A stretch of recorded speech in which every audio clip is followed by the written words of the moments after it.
I never thought I'd find my son's name on a hospital donor list the day after he forgot my birthday for the 3rd year in a row.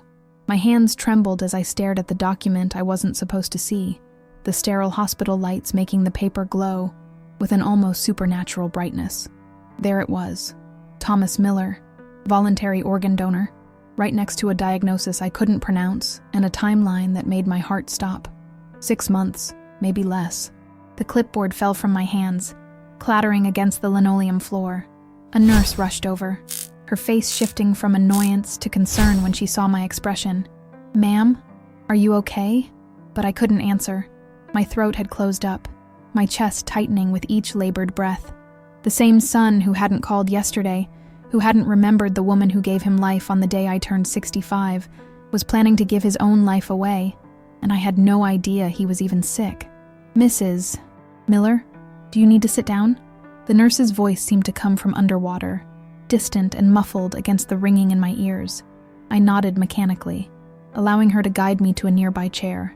My mind raced through the past few years, the canceled family dinners, the weight loss I had attributed to his divorce, the pallor in his face I'd blamed on overwork at his law firm. All the signs had been there, but I had been too busy feeling sorry for myself to see them. "That's my son," I finally whispered, pointing to the fallen clipboard. "Thomas Miller, that's my boy."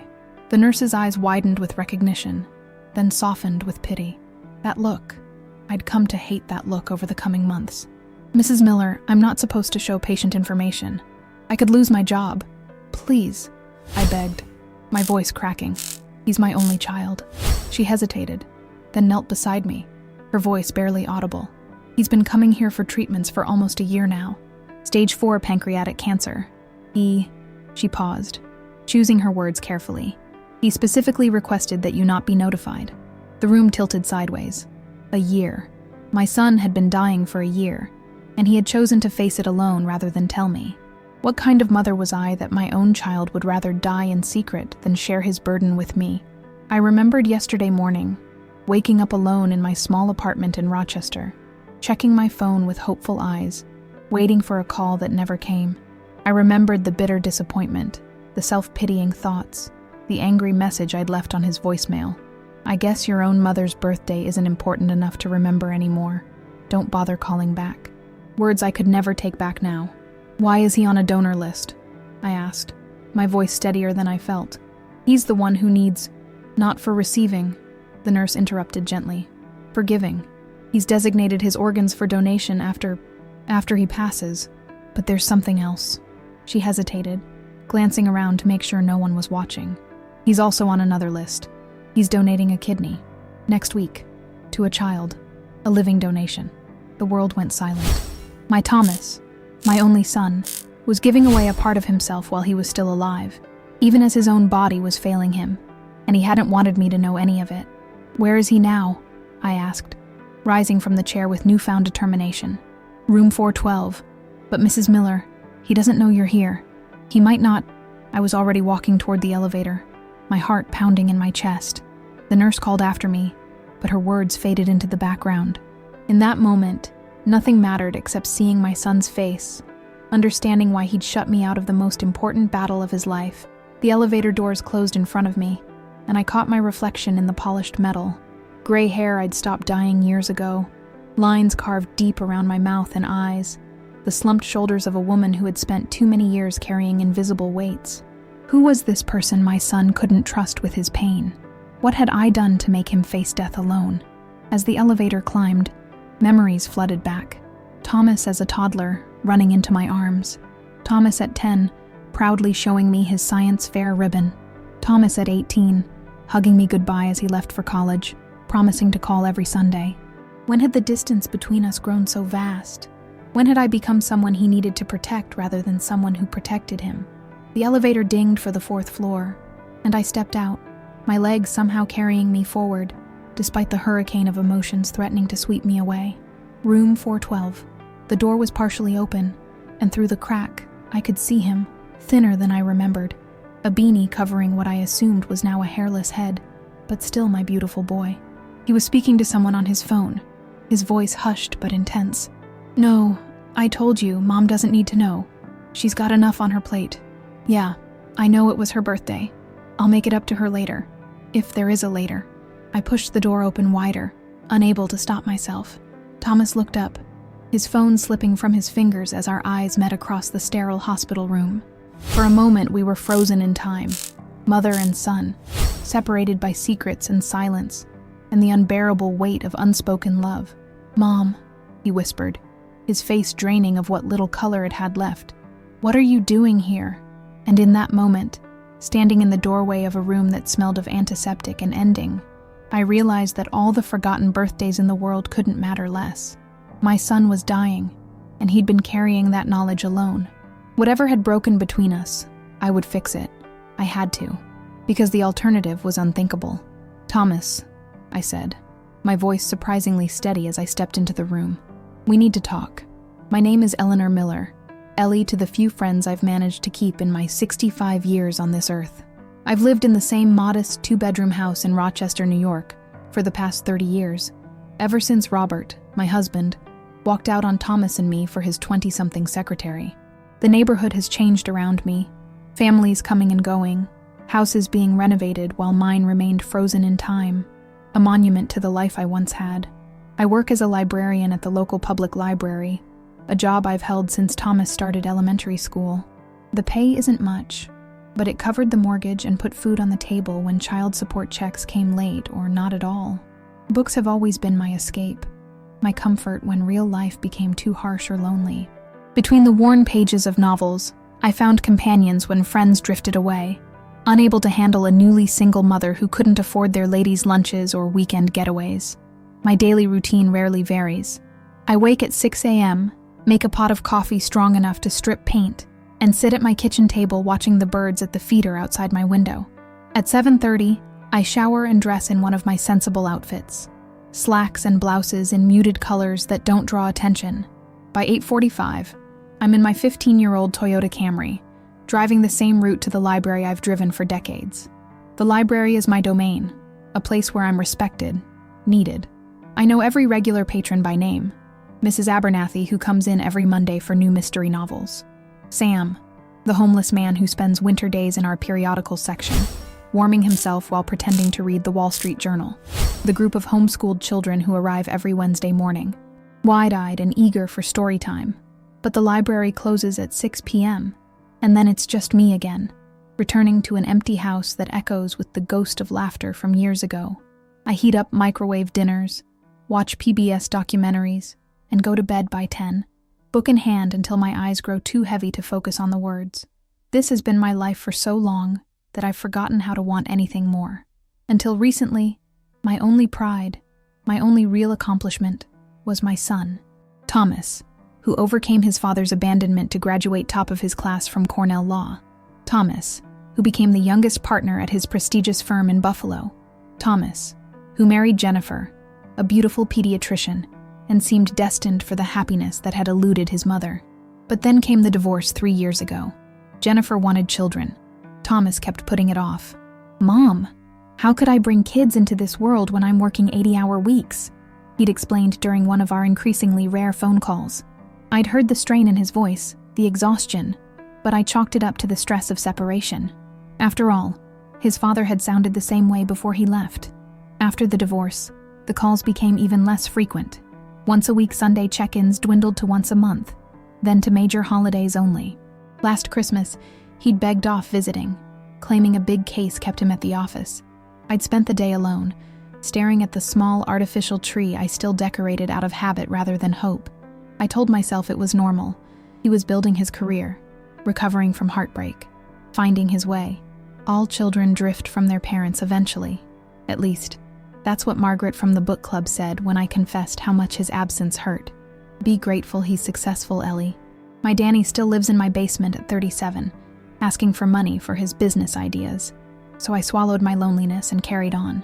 I volunteered at the animal shelter on Saturdays. I joined a walking group for seniors at the community center. I filled my life with small, manageable pieces of connection that never ran too deep, never threatened to shatter me if they were taken away. And then came yesterday, my 65th birthday. I'd allowed myself a small indulgence of hope, setting my phone on the kitchen counter while I baked myself a cupcake, waiting for it to ring. By evening, when the silence had stretched into something suffocating, I'd called him instead, getting his voicemail as usual. The message I left still burns in my memory, the bitterness in my voice unfamiliar even to my own ears. This morning, I'd woken with a heaviness in my chest that wouldn't shift. I called in sick to work for the first time in 5 years. Something about another birthday passing, another milestone unmarked, had broken something loose inside me. On impulse, I decided to drive to Buffalo, to see Thomas face to face, to ask him what I'd done wrong, why he couldn't spare his mother even a 5-minute birthday call. I'd gone to his office first, a gleaming high-rise in downtown Buffalo. "Mr. Miller is on medical leave," the receptionist had informed me, her perfect eyebrows rising slightly at my rumpled appearance. "Has been for several months now. I'm sorry, but I can't provide any further information." Medical leave? Thomas had never mentioned any health problems. Panic rising, I'd driven to his condo next, only to find a young couple exiting the front door. "We just bought the place," the woman explained when I asked about Thomas. "The previous owner needed to sell quickly. Some kind of emergency, I think." With nowhere else to turn, I'd driven to Buffalo General Hospital, a desperate guess that proved tragically correct. I'd pretended to be delivering papers to Thomas Miller from his law firm, and an overworked receptionist had directed me to the oncology ward without looking up from her computer. And now here I stood, in room 412, staring at my son, my successful, independent son, looking small and vulnerable in a hospital gown, the shock on his face mirroring my own. "You shouldn't be here, Mom," he said, his voice hoarser than I remembered. "How did you even find me?" I moved further into the room, noticing the details now, the half-eaten Jell-O cup on his tray, the stack of legal papers beside his bed, the family photo from his law school graduation that he kept on his nightstand. In it, he stood tall between me and his father, his smile bright with promise and potential. "You forgot my birthday," I said, the words sounding ridiculous even as they left my mouth. "I came to Buffalo to ask why, and found out you're dying?" He finished for me, a bitter smile twisting his lips. "Yeah, plot twist, huh? I was planning to tell you, eventually. A year, Thomas. You've been sick for a year." I sank into the chair beside his bed, my legs no longer able to support me. "Why didn't you call me? Why didn't you let me help you?" He looked away, focusing on the window where afternoon sunlight streamed in, illuminating the dust particles floating between us. "You've done enough, Mom. Your whole life has been about taking care of other people. Dad left, and you worked 2 jobs to put me through college. You never complained, never asked for anything for yourself." He paused, swallowing hard. I didn't want to be another burden. "A burden?" I repeated, the word stabbing like a physical pain. "You're my son, my only child. How could you ever be a burden to me?" "Look at you, Mom," he said, his eyes finally meeting mine. "You're exhausted. You've been exhausted for as long as I can remember. Always working, always sacrificing. I saw what it did to you, how it wore you down year after year. And now, you should be enjoying your retirement, not watching your son waste away in a hospital room." I reached for his hand, alarmed at how fragile it felt in mine, how prominent the blue veins appeared beneath his nearly translucent skin. "That was my choice, Thomas. Being your mother was never a burden. It is, the greatest privilege of my life." He turned his face away, but not before I caught the shimmer of tears. "I didn't want you to see me like this," he whispered. "I wanted you to remember me strong." Outside in the hallway, a cart clattered past. A PA system called for a doctor somewhere in the building. Life continued its relentless forward motion, even as it felt like everything in this room had stopped. "The nurse told me about the kidney donation," I said quietly. "You're giving a kidney to someone? Even though I'm dying anyway?" He gave a short, humorless laugh. "Yeah, seems stupid, right? But there's this kid, Mom. 7 years old, been on dialysis since he was 3. We have the same rare blood type." His eyes took on a distant look, focusing on something I couldn't see. I figured, why should all of me go to waste? At least this way, something good comes out of all this.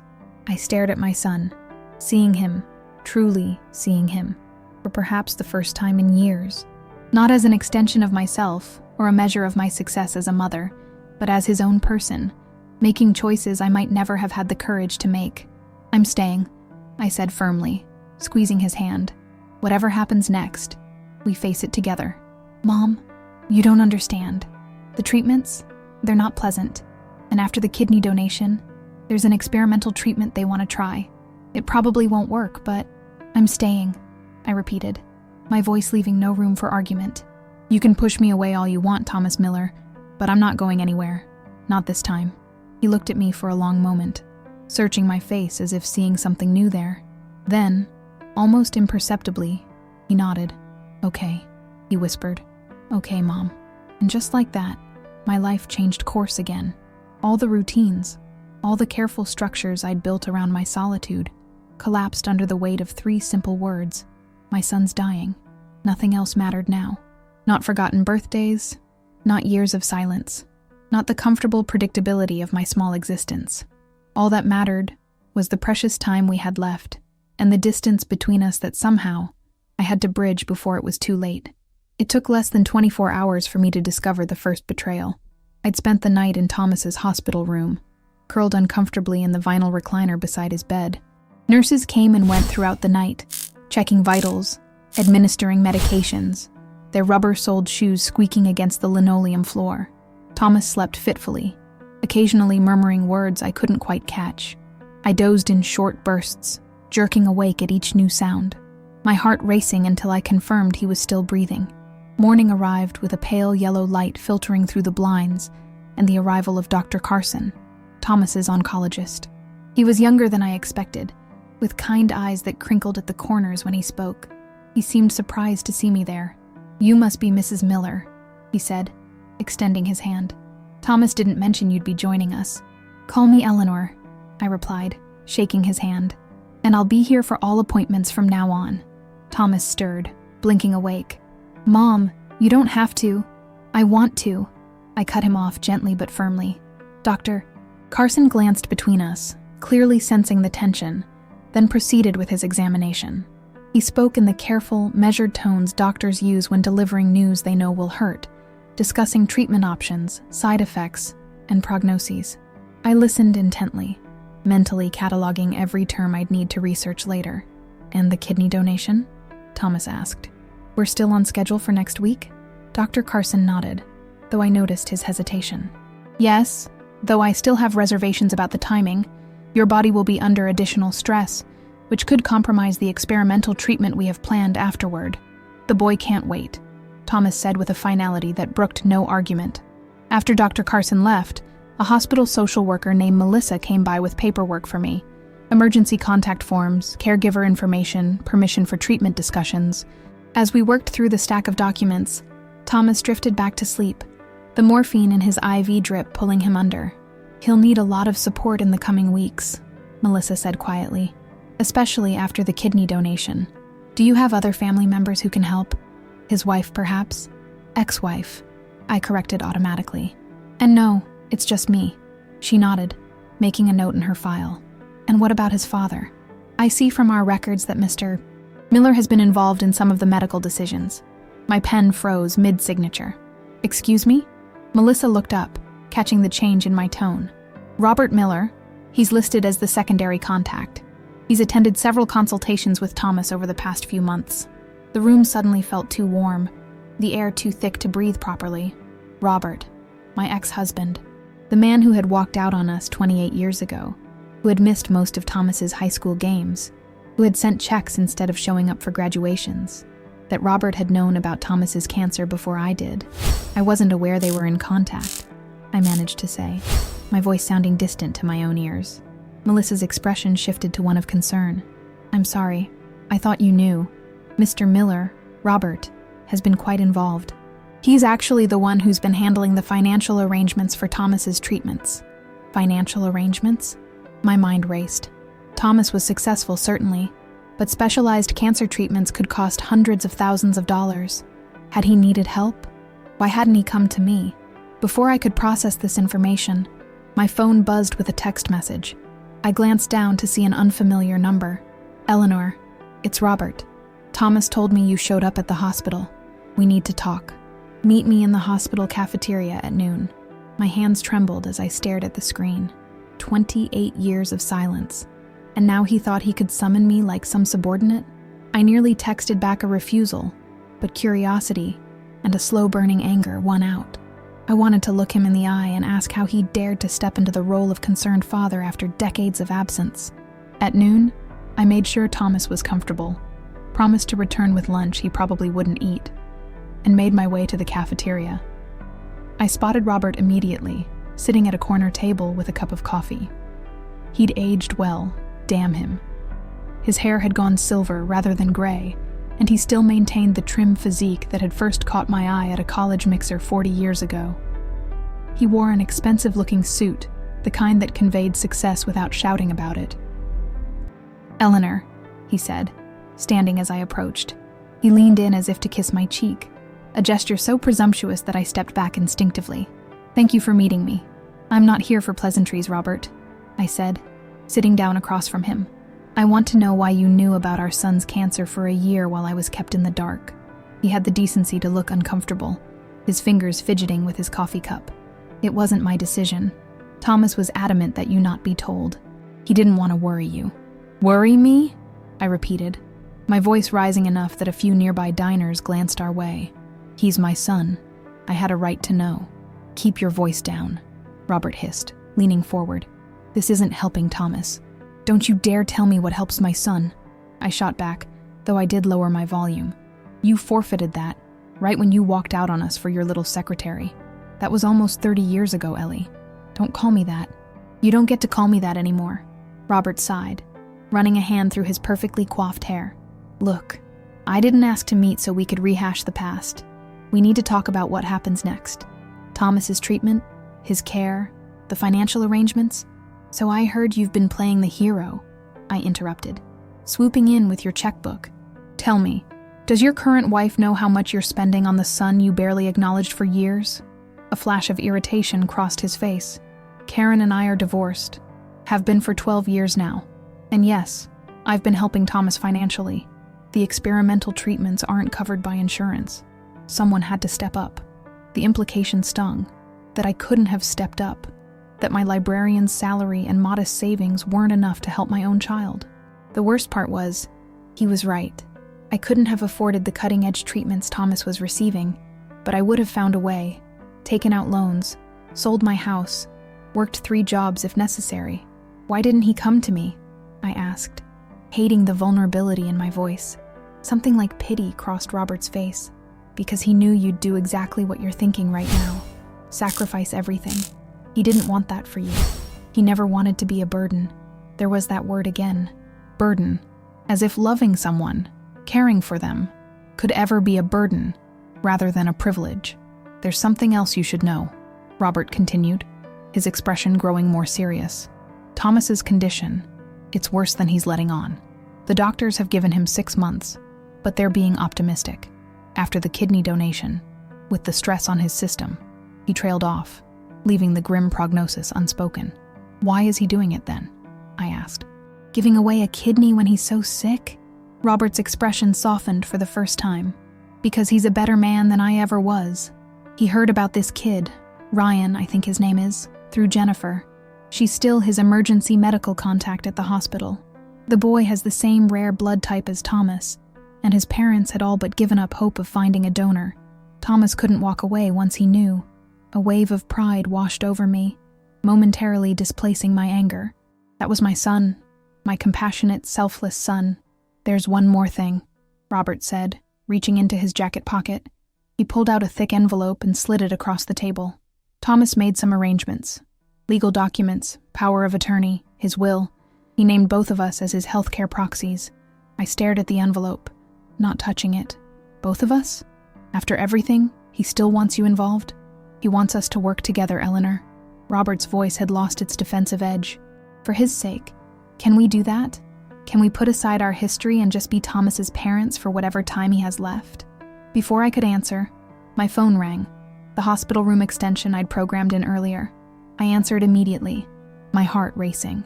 "Mrs. Miller, it's Nurse Williams. You need to come back to Thomas's room right away. He's had a bad reaction to his medication." I stood so quickly my chair nearly toppled backward, snatching the envelope from the table. "I have to go. Thomas needs me." "I'll come with you," Robert said, rising as well. "No, The word came out sharper than I intended.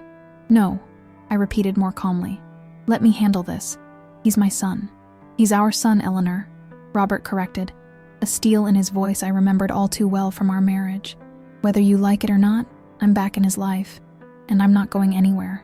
As I hurried away, the envelope clutched in my shaking hand. His words echoed in my mind. "I'm not going anywhere." The irony was almost too much to bear. Now, when our son was dying, Robert had finally found his sense of paternal responsibility. Where was this devotion when Thomas had nightmares after the divorce?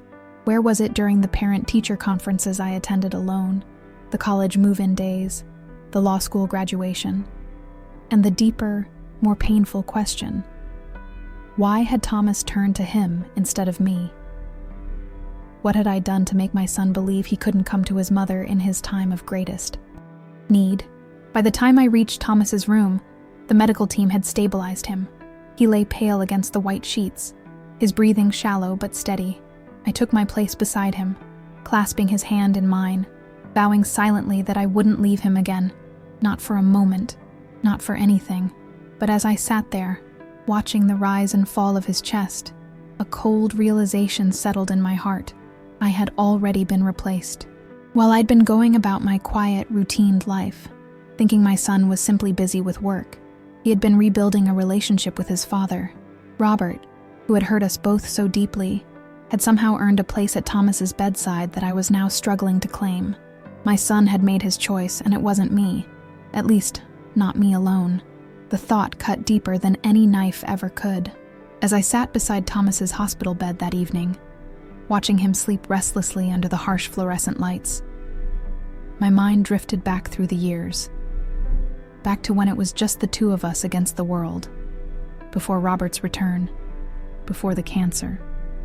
Before the silences that grew between us like invisible walls. Thomas had been just 7 when Robert left. I remember the morning with painful clarity. A Tuesday in April. The cherry trees in our yard just beginning to bloom. Robert had kissed Thomas goodbye like any other day, ruffled his hair, promised to be home for dinner. He'd barely glanced at me. By nightfall, he was gone, leaving only a note on the kitchen counter explaining he'd fallen in love with someone else, someone younger who understood his ambitions. He'd be in touch about financial arrangements. Just like that, 16 years of marriage reduced to a half-page of hasty handwriting. Thomas had waited by the window for hours that night, his Spider-Man pajamas glowing blue in the television light, refusing to go to bed until his father came home. "He promised, Mom," he kept saying, his small face pinched with confusion. He promised he'd be back for dinner. That first night, I held my son until he finally fell asleep, his cheeks still wet with tears. I didn't cry, couldn't cry. There was no time for my own grief when Thomas's world had just shattered. The next morning, I called in sick to the part-time bookstore job I'd held since Thomas started school. I spent the day making calls, to lawyers, to the bank, to the school counselor. By evening, I had a plan. I'd need full-time work, something with benefits. The house would have to be sold. We couldn't afford the mortgage on my income alone. Child support would help, but Robert's promise of financial assistance felt as trustworthy as his marriage vows. Within a month, we'd moved from our spacious colonial in the suburbs to a small rental closer to town. I'd landed the library job, grateful for my long-neglected English degree. Thomas had started at a new school, withdrawn and quiet, so different from the chattering, curious boy he'd been. The first year was the hardest. Thomas had nightmares, wetting the bed at an age when he should have outgrown such things. His grades slipped. The teacher called me in for a conference, concerned about his tendency to sit alone at recess, to flinch when other children's fathers came to pick them up. Robert's child support checks came irregularly. He'd call sometimes, speaking to Thomas for awkward, stilted minutes. He missed the first parent-teacher conference, the school play where Thomas had a single line as tree number 2, the 8th birthday party attended by only 3 classmates. I worked overtime whenever I could, squirreling away dollars for Thomas's college fund, even as I scrimped on my own needs. My winter coat lasted 7 years, patched and repatched until the fabric would take no more stitches. I learned to cut Thomas's hair myself, to hem pants bought a size too large so he could grow into them, to make meals that stretched 1 pound of ground beef into 3 dinners. But we had our rituals, our small joys that cost nothing but time. Sunday morning pancakes shaped like dinosaurs or spaceships, trips to the library where Thomas could check out as many books as he could carry, summer evenings catching fireflies in the small backyard of our rental house, naming each one before setting it free.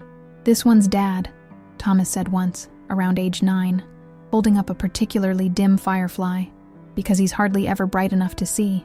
I should have corrected him, should have encouraged him to maintain a relationship with his father despite everything. Instead, I laughed, a short, surprised sound that escaped before I could stop it.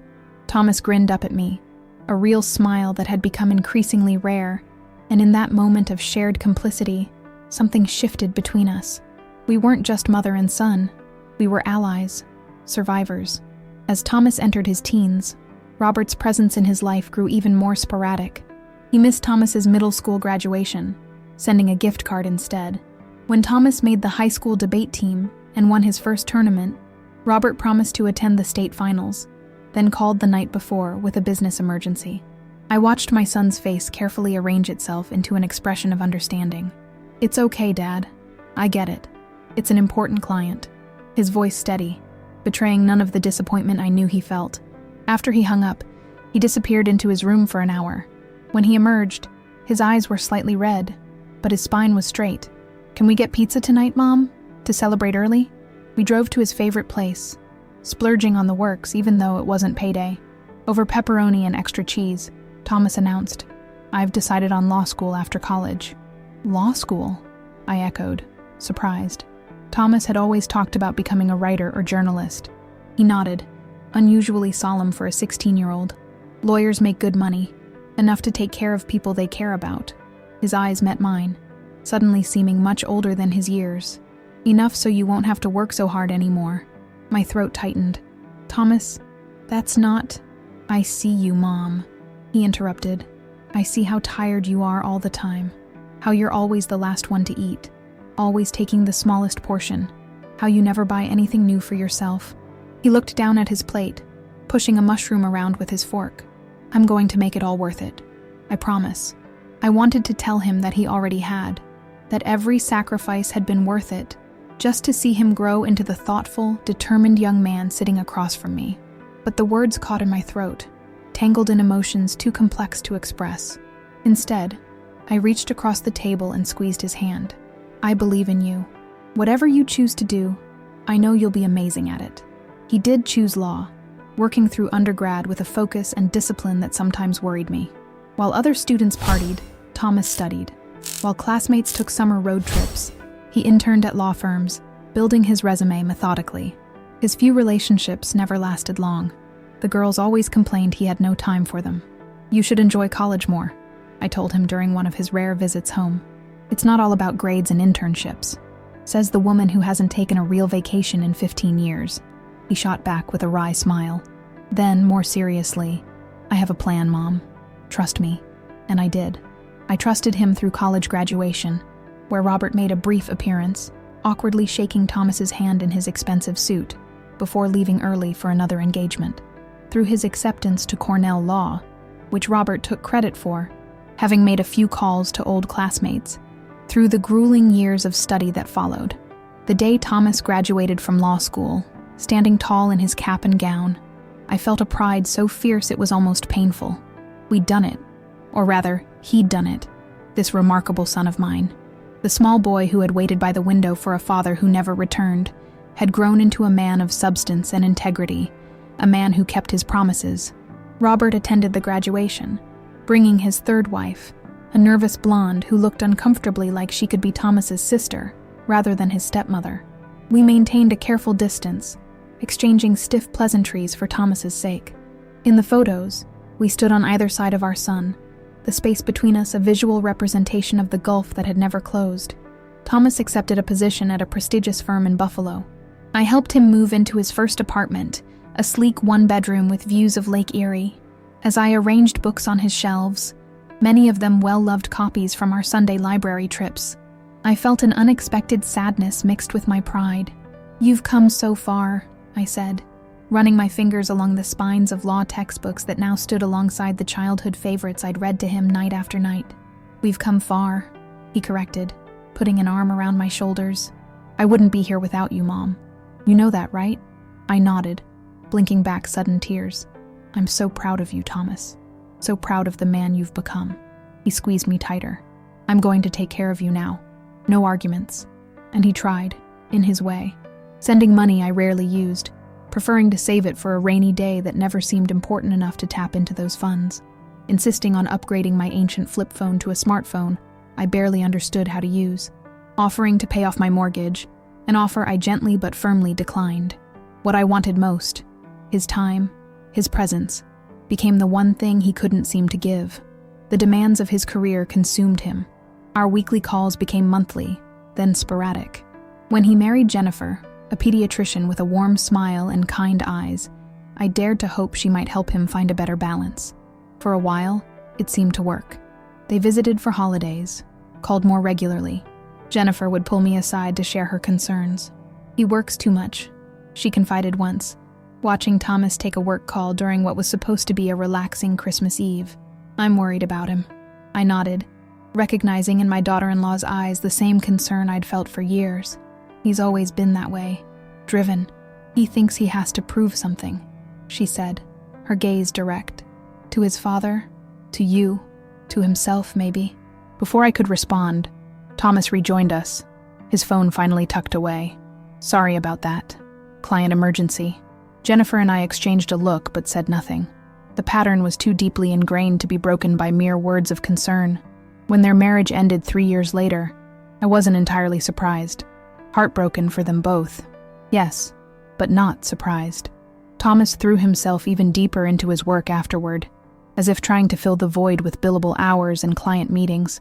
And now, looking at him in this hospital bed, I wondered if that had been his way of coping with more than just his divorce.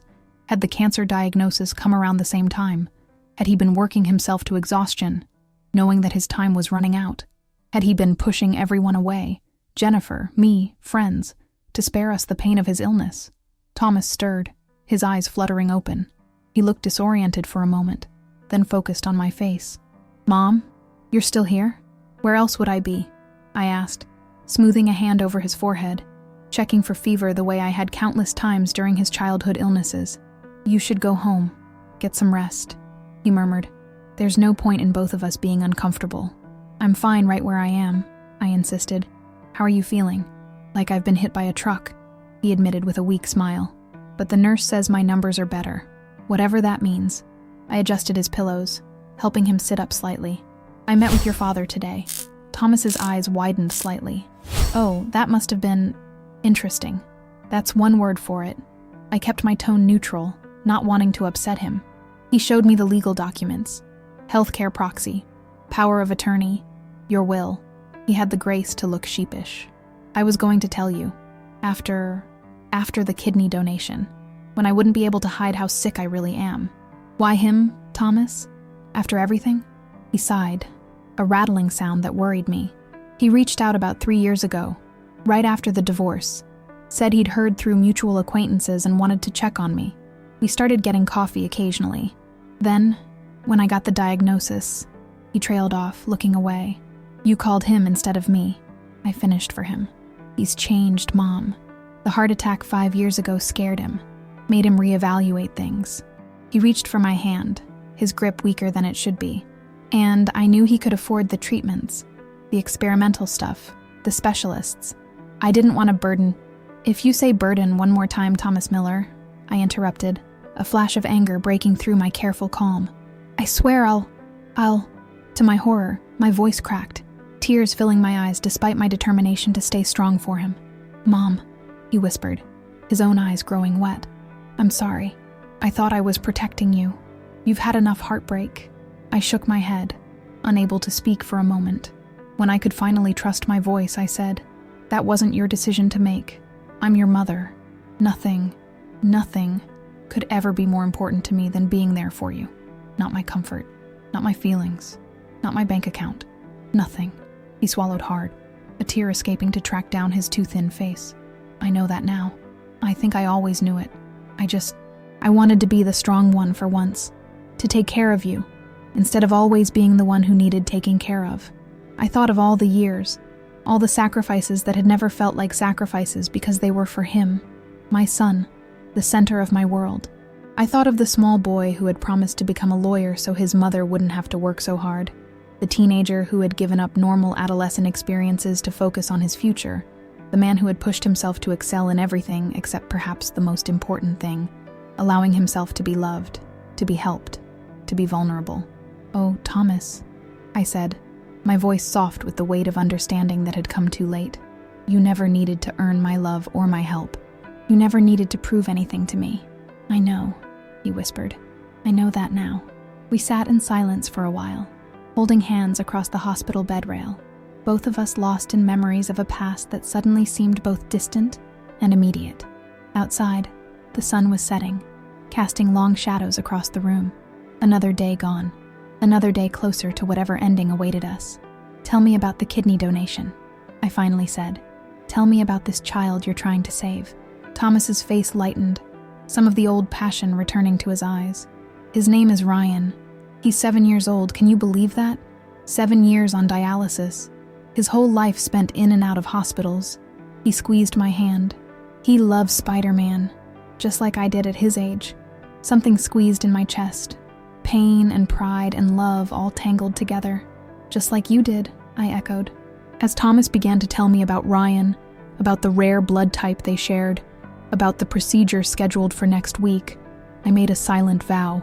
Whatever time we had left, weeks, months, the miracle of years, I would be there, not hovering in the background of his life, not waiting for calls that didn't come, but present, fully and completely present. And I would find a way to honor this final, selfless act of my son's. This gift he was giving to a child he'd never met, even as his own body betrayed him. Because in that decision, I saw the boy I'd raised, compassionate, determined, believing that one person's actions could make a difference in the world. That night, as Thomas drifted back to sleep, I allowed myself to remember him at 7, the same age as Ryan, how he'd looked in those Spider-Man pajamas, waiting faithfully by the window for a father who never returned, how I'd promised myself then that I would be enough for him, that he would never feel abandoned again. I had failed in that promise, I realized with a sharp pang of regret. Somewhere along the way, I had let him push me to the periphery of his life. I had respected his independence to the point of absence, and when he needed me most, he hadn't known how to ask, and I hadn't known how to see, but it wasn't too late. Not yet. We still had this time, these precious moments that I would guard as fiercely as I had once guarded his childhood. And I would make sure that in these final chapters of his story, my son would know, truly know, that he had never been, could never be, anything but the greatest blessing of my life. The kidney donation was scheduled for Tuesday morning. For the 5 days leading up to the procedure, I barely left Thomas's hospital room, sleeping in the uncomfortable recliner that became my new home. The nursing staff, initially wary of my constant presence, gradually warmed to me. They showed me how to adjust Thomas's pillows without disturbing his IV lines, how to help him to the bathroom when he was too proud to use the bedpan, which ice chips were best for his parched lips when the nausea from his medications made even water seem impossible to swallow. Robert appeared daily, always perfectly groomed in expensive suits that seemed bizarrely out of place in the sterile hospital environment. He brought laptops and legal papers, discussing Thomas's cases with him as if work were still a priority, as if my son wasn't fighting for each breath. I bit my tongue, reminding myself that this was Thomas's choice, to have his father involved, to keep working on the cases he could manage remotely, to maintain some semblance of normalcy, even as his body failed him. But at night, when Robert left for his hotel and Thomas slept, I allowed myself to feel the full weight of my anger and grief. I would stand in the small hospital bathroom, water running to mask the sound, and cry until no more tears would come. Then I would splash cold water on my face, straighten my shoulders, and return to my vigilance beside Thomas's bed. On Monday afternoon, the day before the scheduled surgery, Dr. Carson came for a final consultation. The transplant team had already visited earlier, going over the procedure again, making sure Thomas understood the risks. "Your labs are concerning," Dr. Carson said frankly, looking at the chart in his hands. "Your white cell count is lower than we'd like, and your liver function tests show some abnormalities." Thomas nodded, unsurprised. But we're still going forward with tomorrow? Dr. Carson hesitated, glancing at me before answering. The transplant team has cleared you, yes. But I want to be clear about the risks. Your body is already compromised from the cancer and the treatments. This surgery will put additional stress on your system. Recovery will be harder, and it may impact our ability to continue with your current treatment protocol. I understand, Thomas said with a calm that seemed incongruous given what was being discussed. But Ryan's been waiting long enough. Thomas, I interjected, unable to stay silent any longer. Maybe you should reconsider. At least postpone until you're stronger. He turned to me, his eyes clear despite the pain medications coursing through his system. Mom, if I wait until I'm stronger, it will be too late. For Ryan and for me.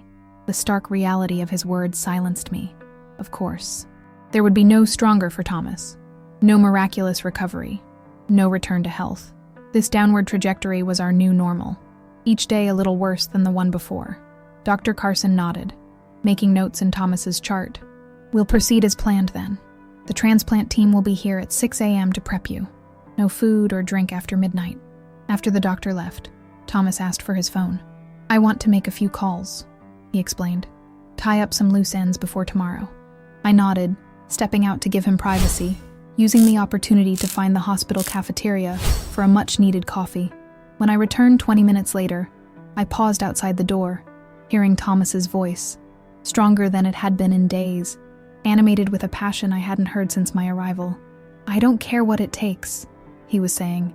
This is my final decision, and I expect you to honor it. A pause, then.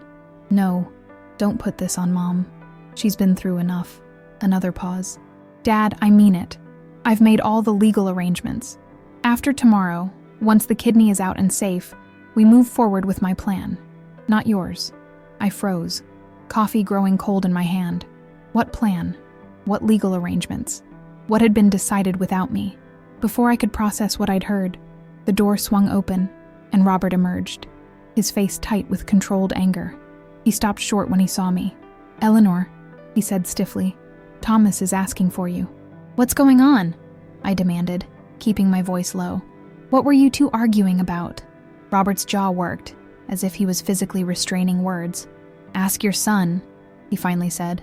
Apparently my opinion counts for nothing, despite everything I've done. With that, he strode away down the corridor, leaving me staring after him in confusion. I entered the room to find Thomas sitting up in bed, his face flushed with either fever or emotion. I couldn't tell which. What was that about? I asked, setting down my untouched coffee. Nothing, he said, too quickly. Just Dad being Dad, thinking he knows what's best for everyone. I considered pressing further, but decided against it. Thomas looked exhausted, the brief surge of energy from the argument already fading. You should rest, I said instead. Big day tomorrow, he nodded, settling back against the pillows. Will you stay? Tonight, I mean. I know the chair's uncomfortable, but wild horses couldn't drag me away, I promised, taking my usual seat beside his bed. I reached for his hand, noticing how the hospital bracelet hung loose around his wrist. He'd lost so much weight in just the few days I'd been here. How much more had he lost in the months before? I want to tell you something, he said, his voice softer now. About Ryan, the boy who's getting my kidney. I squeezed his hand gently, encouraging him to continue. His parents, Thomas paused, a small smile playing at the corners of his mouth. They're both teachers, middle school English and high school science. They've spent every penny they have on his medical care, taken second jobs, second mortgages, just like you did for me. My throat tightened. Thomas, let me finish, he said. Ryan's dad, his name is Michael. He works nights at a warehouse after teaching all day, comes to the hospital in those few hours between jobs, reads to Ryan from the same books you used to read to me, The Hobbit, Where the Wild Things Are. Tears pricked at my eyes, but I blinked them back. They sound like wonderful parents. They are, and they've been waiting for a miracle for 7 years. His eyes found mine, suddenly intense. I can be that miracle, Mom. Even if I can't, his voice caught. Even if I can't save myself, I can save him. I can give him a chance at a normal life. Give his parents the gift of watching their son grow up. The gift I was about to lose, he didn't say. The gift that was being taken from me. one labored breath at a time. "I understand," I whispered, and for the first time since discovering his illness, I truly did. This wasn't just about organ donation or making a difference. This was Thomas's way of creating meaning from his suffering, of ensuring that something good would come from his too short life. He smiled, relief evident in his face, and settled back against the pillows. "Thank you," he murmured, his eyes already closing. Within minutes, he was asleep, the combination of medications and exhaustion pulling him under. I sat beside him through the night, watching the rise and fall of his chest, memorizing the features of his face, so like mine around the eyes and mouth, so like Robert's in the strong jawline and brow. My beautiful boy, my only child. The thought of the world without him in it seemed impossible to comprehend, like trying to imagine the absence of gravity or air. At 5:30 a.m., the nurses came to prepare Thomas for surgery. They woke him gently, explained what would happen next. His transplant surgeon, Dr. Patel, arrived shortly after, reviewing the procedure one final time. "We'll be taking the left kidney," she explained. "The surgery itself should take about 3 hours. You'll wake up in recovery and then be moved back to this room, though likely not until late afternoon." Thomas nodded, remarkably calm. "And Ryan? When will he get the kidney?" "As soon as we've removed it, our team will transport it directly to Children's Hospital. The surgical team there is standing by. Ryan's procedure will begin almost immediately after yours." "Good," Thomas said. "That's good." He turned to me, his expression softening. "Mom, you should go home. Get some real sleep. This is going to be a long day." "I'm staying," I said firmly. "I'll be here when you wake up." A flicker of something, fear, perhaps, or simple gratitude, crossed his face. "Okay." The orderlies arrived to transport Thomas to the surgical floor. I walked alongside the gurney as far as they would allow, holding his hand until we reached the double doors marked "Authorized personnel only." "I love you," I told him, bending to kiss his forehead. "Love you too, Mom," he whispered. "Always have." Then they wheeled him away, the doors swinging shut behind them, leaving me alone in the corridor, my hands suddenly empty. Robert appeared minutes later, immaculate as always despite the early hour. "Has he gone in already?" he asked, sounding genuinely disappointed to have missed saying goodbye. I nodded, not trusting myself to speak without breaking down. "They said it will be about 3 hours," he continued. "We should get some breakfast. There's nothing we can do now but wait." The thought of sitting across a table from Robert, making polite conversation while my son was under anesthesia, was unbearable.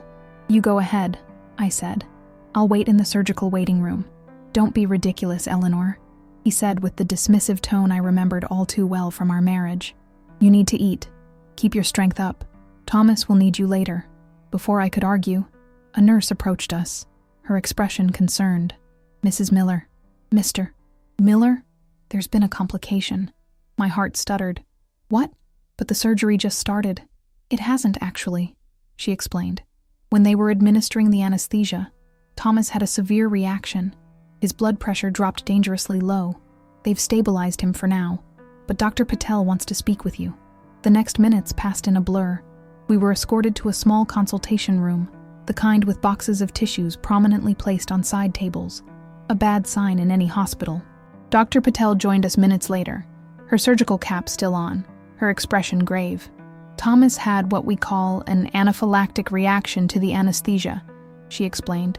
"It's rare, but it happens. We've stabilized him, but I'm afraid we can't proceed with the kidney donation today. His system is too compromised." "When can it be rescheduled?" Robert asked, ever practical. Dr. Patel hesitated, exchanging a look with the nurse who had accompanied her. "Mr. Miller, Mrs. Miller, I don't think you understand the severity of the situation. Thomas's reaction was life-threatening, combined with his already weakened state from the cancer." She paused, choosing her words carefully. "We're not talking about rescheduling. We're talking about whether Thomas can survive this setback at all." The room tilted sideways, the doctor's words echoing strangely in my ears. Not whether the kidney donation could happen, but whether Thomas would survive at all. "Where is he?" I asked, my voice sounding foreign to my own ears. "I need to see him." "He's being moved to the ICU," Dr. Patel said. "Once he's settled, you can go in briefly, but I need to prepare you. He's intubated, on a ventilator. He won't be conscious for some time." Robert had gone pale. his usual composure cracking. "This wasn't supposed to happen," he muttered. "We had a plan. We had everything arranged." Dr. Patel looked at him curiously, but didn't comment. "The ICU staff will come get you when you can see him. I'm very sorry about this complication." After she left, Robert and I sat in stunned silence for several minutes. Finally, he spoke, his voice rough with emotion. "We need to talk, Eleanor, about what happens next, about Thomas's wishes." I turned to him, a cold dread settling in my stomach. "What are you talking about?" He ran a hand through his hair, a rare gesture of discomposure.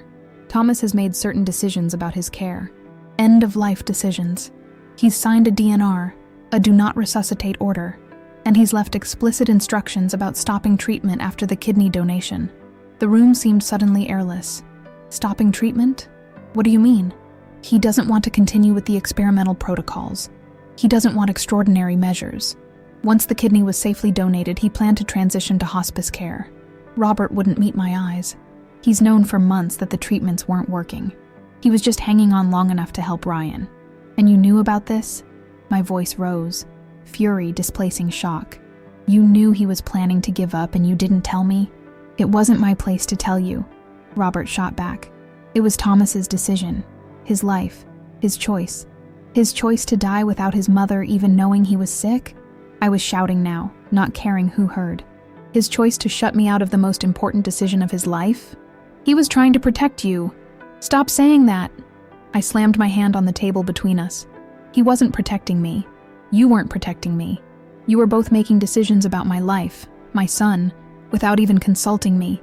How dare you? How dare either of you?" A nurse opened the door, looking alarmed. "Is everything okay in here?" "No," I said, standing. "Everything is not okay. My son is dying, and apparently everyone knew but me. Now, where is the ICU? I need to see Thomas." She directed me to the 4th floor, Robert following a few steps behind. When we reached the ICU waiting room, we were told Thomas was still being settled in.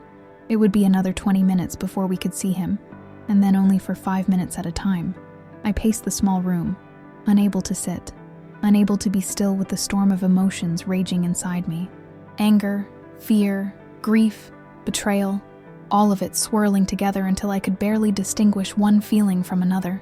"Eleanor," Robert said, his voice softer now. "Please sit down. Let me explain." "Explain what?" "How you swooped back into Thomas's life after decades of absence, just in time to help him exclude me from his final months." The unfairness of it all crashed over me anew. "You weren't there, Robert. You didn't raise him. You didn't sit up with him when he had fevers, or help him with homework, or cheer at his debate tournaments. You sent checks, occasionally, when it was convenient. And now you think you have the right to make decisions about his care, to know things about my son that I didn't know? That's not fair," he protested, though weakly. "I've been here for the past year. Every treatment, every consultation. I've done everything I could to what? To make up for 28 years of absence in 1 year? To assuage your guilt? To play the hero one last time before it's too late?" Robert flinched as if I'd slapped him. "Is that what you think this is about? My ego?" "I don't know what it's about," I said, suddenly exhausted. "I just know that my son is lying in the ICU, and instead of being by his side for the past year, I've been arranging books on library shelves and wondering why he never calls. And you knew all along." A nurse appeared in the doorway before Robert could respond. "Mrs. Miller? Mr. Miller? You can see Thomas now. 5 minutes only, please." We followed her through the double doors of the ICU, past beds separated by thin curtains, monitors beeping steadily throughout the room. Thomas was in a corner bed, surrounded by more machines than I could count. A tube protruded from his mouth, connected to a ventilator that made a rhythmic whooshing sound with each artificial breath. His eyes were closed, his face waxy and still beneath the harsh fluorescent lights. I moved to his bedside, taking his limp hand in mine. His skin was cool to the touch, nothing like the warmth I associated with my son. "Oh, Thomas," I whispered. "What have you done?" The nurse explained the various machines, the medications being administered, the plan for the next few hours. I heard only fragments through the roaring in my ears. Medically induced coma, waiting for organ function to stabilize. Critical, but stable. "And what about the boy?" Robert asked suddenly. Ryan, what happens to him now? The nurse's expression softened with sympathy. I'm afraid I don't know. That would be a question for the transplant team or children's hospital. The 5 minutes passed too quickly. As we were being ushered out, my gaze caught on Thomas's personal effects bag on a side table. His wallet, his watch, his phone, the ordinary possessions of a life temporarily interrupted, or perhaps permanently. Back in the waiting room, Robert pulled out his phone. I'm going to call Children's Hospital. See what's happening with Ryan. Thomas would want to know. While he made the call, I sank into a chair, the reality of the situation finally hitting me with full force. My son might die. After everything, the years of sacrifice, the love poured into raising him, the future I had always imagined for him, it might all end here, in this sterile hospital, with tubes breathing for him because his own body could not. And his final act, this selfless gift to a child he'd never met, had been thwarted. The bitter unfairness of it threatened to overwhelm me. Not only was Thomas suffering, but Ryan would continue to suffer too. Two families devastated by illness, by the cruel randomness of biology. Robert returned, his expression unreadable. They've found another donor for Ryan. An emergency match came through from the National Registry last night. The surgery is happening right now. A strange, conflicted relief washed over me. At least the child would be saved, even if not by Thomas. But I also felt an irrational sense of loss, as if Thomas had been robbed of his final purpose, his chance to leave something good behind. Thomas should know when he wakes up, I said. It will bring him peace. If he wakes up, Robert corrected quietly. The bluntness of his words struck me like a physical blow.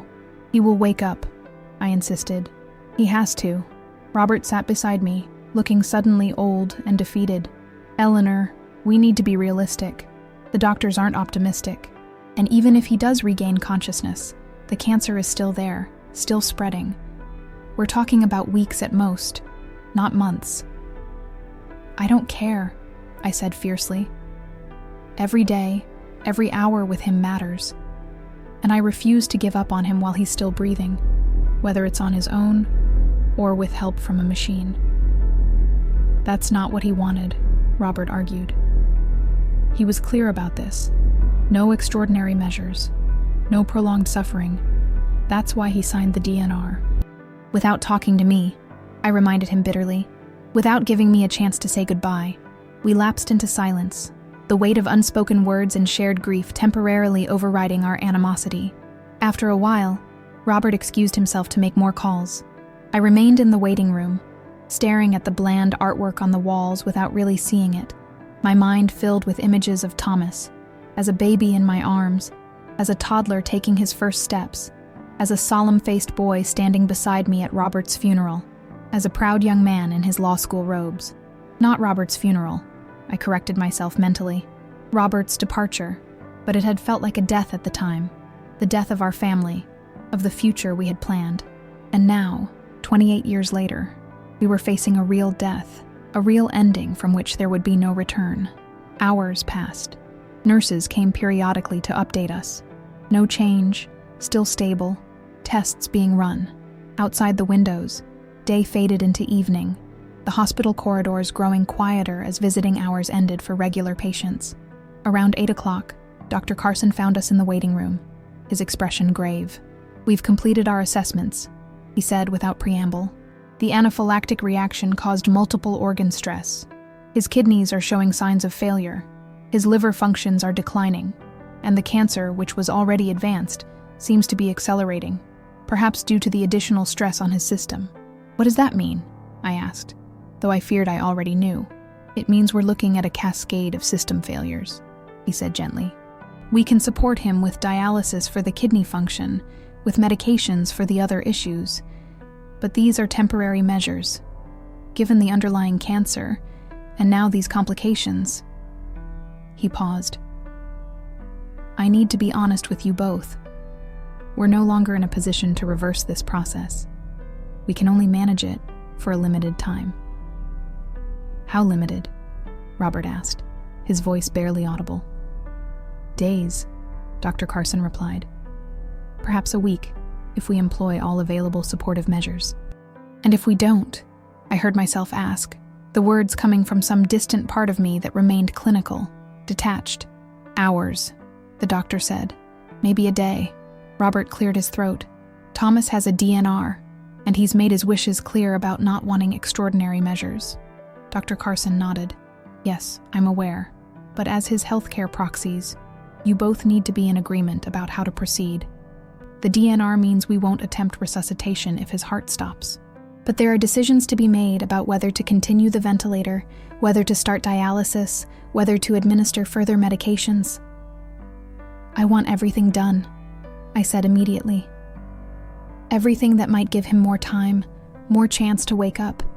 I need to talk to him. I need to say goodbye. That's not what he wanted, Robert argued. Eleanor, you didn't see him these past months.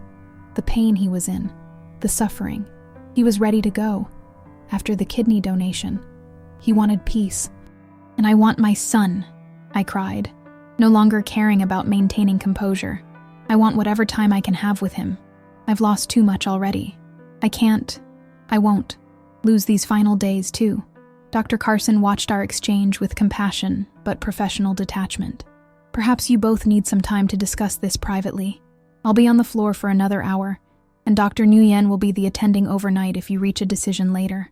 After he left, Robert and I sat in charged silence. Finally, he spoke, his voice raw with emotion. I know you're angry. You have every right to be. But this isn't about us, Eleanor. It's about Thomas and what he wanted. What about what I need? I asked, tears flowing freely now. Doesn't that matter at all? The chance to say goodbye to my only child? Of course it matters, Robert said softly. But extending his suffering for our closure isn't the answer. You don't get to make this decision, I said bitterly. You weren't there. All those years you weren't there. And now I am, he replied. For better or worse, Thomas wanted me involved. He named both of us as his healthcare proxies for a reason. We have to do this together, Eleanor. We have to find a way forward that honors what he wanted. I stood abruptly, unable to bear his reasonable tone, his presence, the entire unbearable situation. I need some air, I muttered, heading for the elevator without waiting for his response. Outside, the night air was cool against my tear-stained face. I walked aimlessly around the hospital grounds, my mind racing. How had it come to this? How had my vibrant, brilliant son been reduced to a body kept alive by machines? How had I not known, not sensed that something was terribly wrong? And now I was faced with an impossible choice. Honor Thomas's wishes to let go, or fight for every possible moment with him, even if those moments were borrowed against his own expressed desires. What kind of mother would choose the former? What kind of mother would choose the latter? As I circled back toward the hospital entrance, my phone rang. Robert's number flashed on the screen. I almost didn't answer, not ready to continue our argument, but some instinct made me press the green button. Eleanor, he said, his voice tight with urgency. You need to come back now. There's been a change. The doctor says we need to decide. Now. I ran back into the hospital, bypassing the elevators in favor of the stairs, taking them two at a time despite my aging knees, my heart pounding with exertion and fear. When I reached the ICU waiting room, Robert was standing with Dr. Carson, both of their faces grave. What's happened? I gasped. Thomas has developed a rhythm abnormality, Dr. Carson explained. His heart is struggling. We've administered medications to stabilize him, but they're not working as well as we'd hope. Given the DNR, if his heart stops, we won't resuscitate. But we need to know whether you want us to take more aggressive measures now to try to prevent that from happening. Measures like what? Robert asked. We could insert a temporary pacemaker, start him on more powerful cardiac medications. But these are exactly the kind of extraordinary measures Thomas indicated he didn't want. The doctor looked between us. I need a decision. Quickly. Robert turned to me, his eyes pleading. Eleanor, please. He was so clear about this. He didn't want to linger, to suffer needlessly. I looked toward the ICU doors, imagining Thomas beyond them, his body failing while machines beeped in alarm. My son, my baby, fighting a battle he could not win. Can I see him? I asked Dr. Carson. Before we decide. Please. He hesitated, then nodded. Briefly. Follow me. Inside the ICU, the atmosphere had changed. There was a tension in the air, nurses moving with greater urgency. Thomas's bed was surrounded by staff, monitors showing numbers and patterns I didn't understand but instinctively knew were bad. They parted to let me approach. Thomas looked worse than before, his skin now tinged with an unnatural bluish gray. The ventilator continued its rhythmic whooshing, but his chest seemed to fight against it now, rising and falling erratically. "Thomas," I whispered, taking his hand. "I'm here, sweetheart. Mom's here."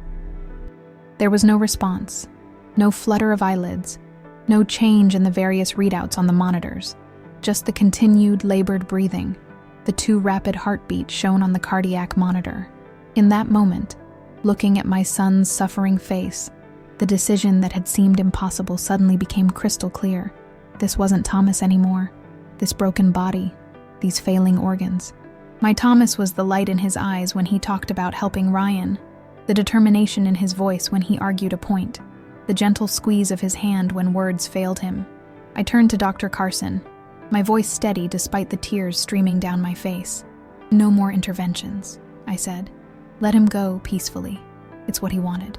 Robert, who had followed us in, put his hand on my shoulder, the first physical contact between us in decades. "Are you sure?" he asked softly. I nodded, unable to speak further. Dr. Carson gave orders to the medical team. Some of the machines were silenced, though the ventilator remained for now. "We'll make him comfortable," the doctor assured us. "He won't feel any pain. Can we stay with him?" I asked. "Of course," he replied. "Take as much time as you need." Robert and I took positions on either side of Thomas's bed, each holding one of his hands. The medical staff retreated, giving us privacy, though a nurse remained nearby, monitoring the situation discreetly. "I'm sorry," Robert said suddenly, his voice breaking. "For everything, Eleanor. For leaving. For not being the father he deserved. For the past year, making decisions without you." I looked across at my ex-husband, seeing for the first time the ravages of grief on his face, the self-recrimination that mirrored my own. "I'm sorry, too," I whispered. "For shutting you out of his life. For making him feel he had to choose between us. For not seeing how sick he was. Between us, Thomas's breathing became more labored. The cardiac monitor showed his heartbeat becoming increasingly erratic. He knew he was loved," Robert said, "by both of us, in our different ways. He knew." I nodded, unable to speak through my tears. I leaned forward, pressing my lips to Thomas's forehead one last time. "It's okay to let go now, sweetheart," I whispered. "Mom's here. Dad's here. We're both here. And we love you so much." As if he had been waiting for permission, Thomas's heartbeat began to slow. The erratic rhythm smoothed out, each beat farther apart than the last. His breathing, even assisted by the ventilator, grew shallower. The nurse approached quietly. "Would you like us to remove the breathing tube?" she asked. "So you can see his face?" I nodded, and she gently, efficiently removed the apparatus that had been breathing for my son. His face looked peaceful suddenly, free from the plastic tubing, almost as if he were simply sleeping. Robert began to speak, his voice rough with emotion. "Thomas, you were the best thing I ever did, and I'm so sorry for all the times I wasn't there. I hope you can forgive me, son." I stroked Thomas's hair, remembering how I used to do this when he was small, when he climbed into my bed after nightmares. "My brave boy," I murmured. "My wonderful, brave boy." The monitor showed his heart rate dropping further, 50, 40, 30 beats per minute. And then, with a final, stuttering beat, the line went flat, the monotone alarm sounding briefly before the nurse silenced it. "Time of death, 10:42 p.m., she said quietly, making a note in the chart. Just like that, Thomas was gone. My son, my life's work, my greatest joy and deepest love, had slipped away between one breath and the next. I had thought I was prepared, had known for days now that this moment was coming, but the finality of it struck me with physical force. I doubled over, a keening sound escaping my throat that I barely recognized as human. Robert was sobbing openly now, something I had never seen in all our years together. He reached across Thomas's still form to grasp my hand, and I let him, the shared grief momentarily bridging the decades of distance between us. The nurse slipped away, giving us time alone with our son. We stayed there, holding Thomas's cooling hands, each lost in our own memories and regrets, until a different nurse came to tell us gently, that they needed to prepare his body. As we walked out of the ICU together, Robert turned to me. "What now?" he asked simply. I stared at him blankly. What now, indeed? How did one keep breathing, keep putting one foot in front of the other, after watching one's only child die? How did the world continue spinning when mine had just shattered into a million irrecoverable pieces? I don't know, I admitted, my voice hollow. I don't know how to do this. How to be a mother with no child. Robert's face crumpled with shared pain. I don't know how to help you, Eleanor, but I want to. For Thomas's sake, if nothing else. For Thomas's sake. The words echoed in my mind. A lifeline in the dark ocean of grief threatening to pull me under. For Thomas's sake, I would find a way to go on. For Thomas's sake, I would try to make something meaningful from this unbearable loss. As we walked toward the elevator, I suddenly remembered. Ryan, I said, stopping in my tracks. The little boy. Thomas would want to know he's okay. Robert nodded, understanding immediately. I'll call Children's Hospital in the morning. We'll find out. Yes, I said. We need to know. It was a small thing, perhaps, but it was something to hold on to. A task, a purpose, a way to honor Thomas's final wish, even though he hadn't been able to fulfill it himself. And in that moment, standing in the harsh fluorescent light of the hospital corridor with my ex-husband at my side and my son's absence of physical ache in my chest, it was enough. It had to be enough. For Thomas's sake, I whispered, and stepped into the elevator to begin the long journey of learning to live in a world without my child. 3 days after Thomas died, I found myself sitting in his apartment, or what had been his apartment, before he sold it and moved into a small rental closer to the hospital. Robert had handled the details with the landlord, gaining us access to collect Thomas's remaining possessions. There wasn't much. Some clothes, books, his laptop, a few framed photos. Most of his furniture and larger items had been sold or put in storage months ago. Another detail of his illness that had been carefully managed without my knowledge. I moved through the sparse rooms like a ghost, touching the few personal items that remained. His favorite coffee mug, a paperweight I'd given him when he passed the bar exam, the watch his father had sent for his 30th birthday. Each object seemed simultaneously precious and meaningless, poor substitutes for the living, breathing person who had owned them. Robert was in the bedroom, boxing up Thomas's clothes for donation. We had been working in silence for hours, the weight of our shared loss making conversation impossible. Occasionally, I would hear him stop moving, and I knew he was having the same moments I was. Sudden waves of grief so intense they froze you in place, made breathing a conscious effort. In the small home office, I found Thomas's desk nearly empty, except for a laptop and a single manila folder labeled personal. My hand hovered over it, uncertain. It felt like an invasion of privacy, and yet Thomas was beyond privacy now, beyond everything. I opened the folder to find a stack of neatly organized documents. His will, which I'd already seen, insurance policies, bank statements, and a sealed envelope with Mom, written on the front in Thomas's precise handwriting. My heart stuttered. A letter. He had left me a letter. With trembling fingers, I opened the envelope and unfolded several pages covered in Thomas's handwriting, the usually neat script more erratic than I remembered, betraying his weakened state. Dear Mom, if you're reading this, then I'm gone, and you know the truth I tried so hard to protect you from. I'm sorry. Not for dying. That's beyond my control, but for the secrecy, for the distance I put between us in my final months. I thought I was sparing you pain, but I see now that I was only postponing it, perhaps even making it worse. I don't have much time left to write this, and my thoughts aren't as clear as they once were. The medications make everything foggy, but there are things I need you to know, things I should have told you face to face but couldn't find the courage to say. First, thank you for everything, for being both mother and father when Dad left, for working those extra shifts at the library so I could go on the Washington, D.C. field trip in 8th grade, for mending my debate team blazer the night before state finals when I caught it on a nail, for believing in me when I doubted myself, for loving me unconditionally, even when I didn't deserve it. I know I pulled away these past few years, after the divorce from Jennifer, after the cancer diagnosis.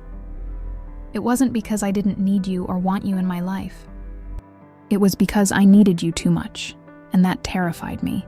You sacrificed everything for me, Mom. Your youth, your dreams, your chance at a career beyond the library, even your chance at finding love again after Dad. You poured all of yourself into raising me, and the weight of that gift became unbearable when I realized I wouldn't live long enough to repay even a fraction of it. How could I tell you that all your sacrifices, all your hard work to give me a future, would end with me dying at 37? How could I bear to see the grief in your eyes, knowing that I was the cause? So I pulled away. I told myself it was to protect you, but perhaps it was to protect myself as well. Dad's reappearance in my life was unexpected. After the divorce, he reached out, and at first I only agreed to meet him out of curiosity. But he had changed, or perhaps I had.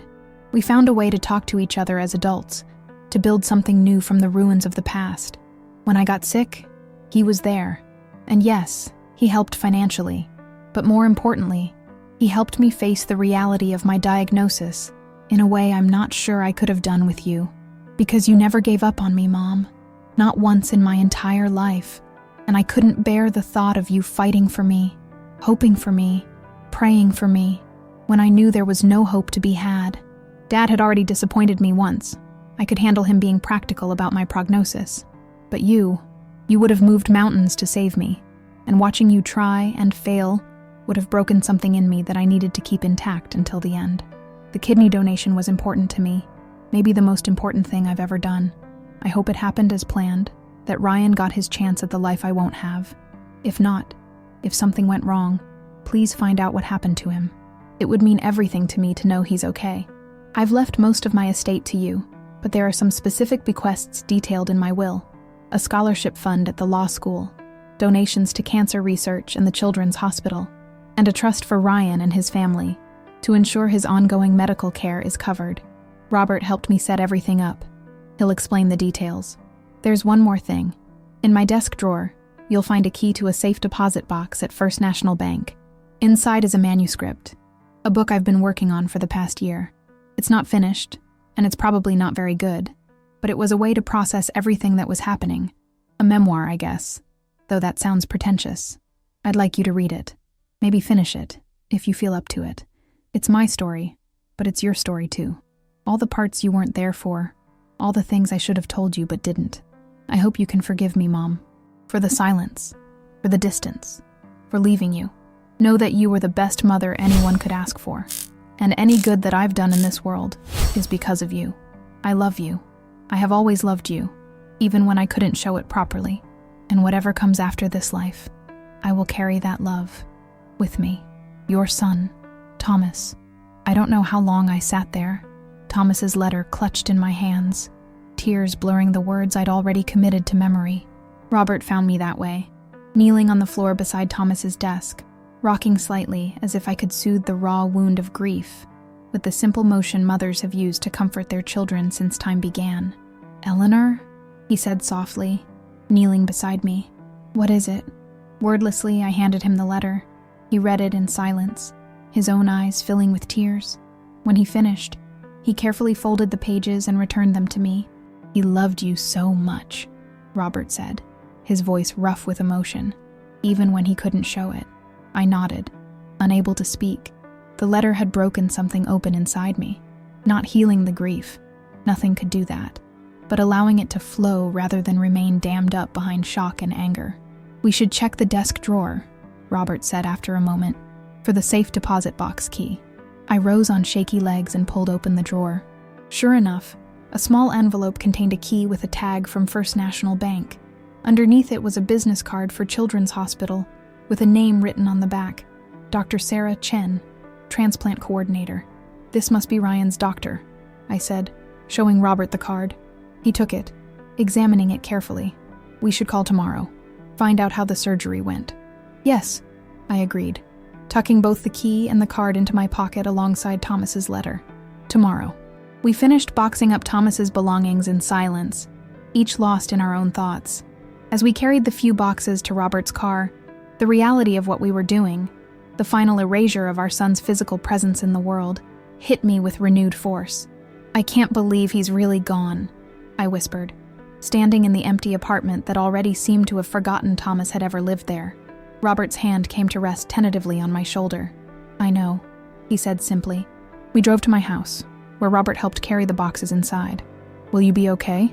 he asked, as he prepared to leave. "I can stay, if you want, or call someone to be with you." I shook my head. "I need to be alone," I said, "to process everything. The letter, the key, the card, they were pieces of a puzzle Thomas had left for me, and I needed quiet to figure out what they meant, what he wanted me to do with them. "I'll call you tomorrow about Children's Hospital," Robert promised. "And we should start making arrangements for the funeral." The word hung heavy between us. Funeral. The final acknowledgement that our son was never coming back. "Not a funeral," I said suddenly, the idea forming even as I spoke. "A celebration of life. Something meaningful. Something that honors what he tried to do for Ryan." Robert nodded slowly. "Yes, I think he would have wanted that." He hesitated, then added, "I am sorry, Eleanor, for everything. For not telling you about Thomas's illness. For the past 30 years. For all of it." I studied his face. Older now, lined with grief and regret, but still recognizably the man I had once loved enough to create a child with.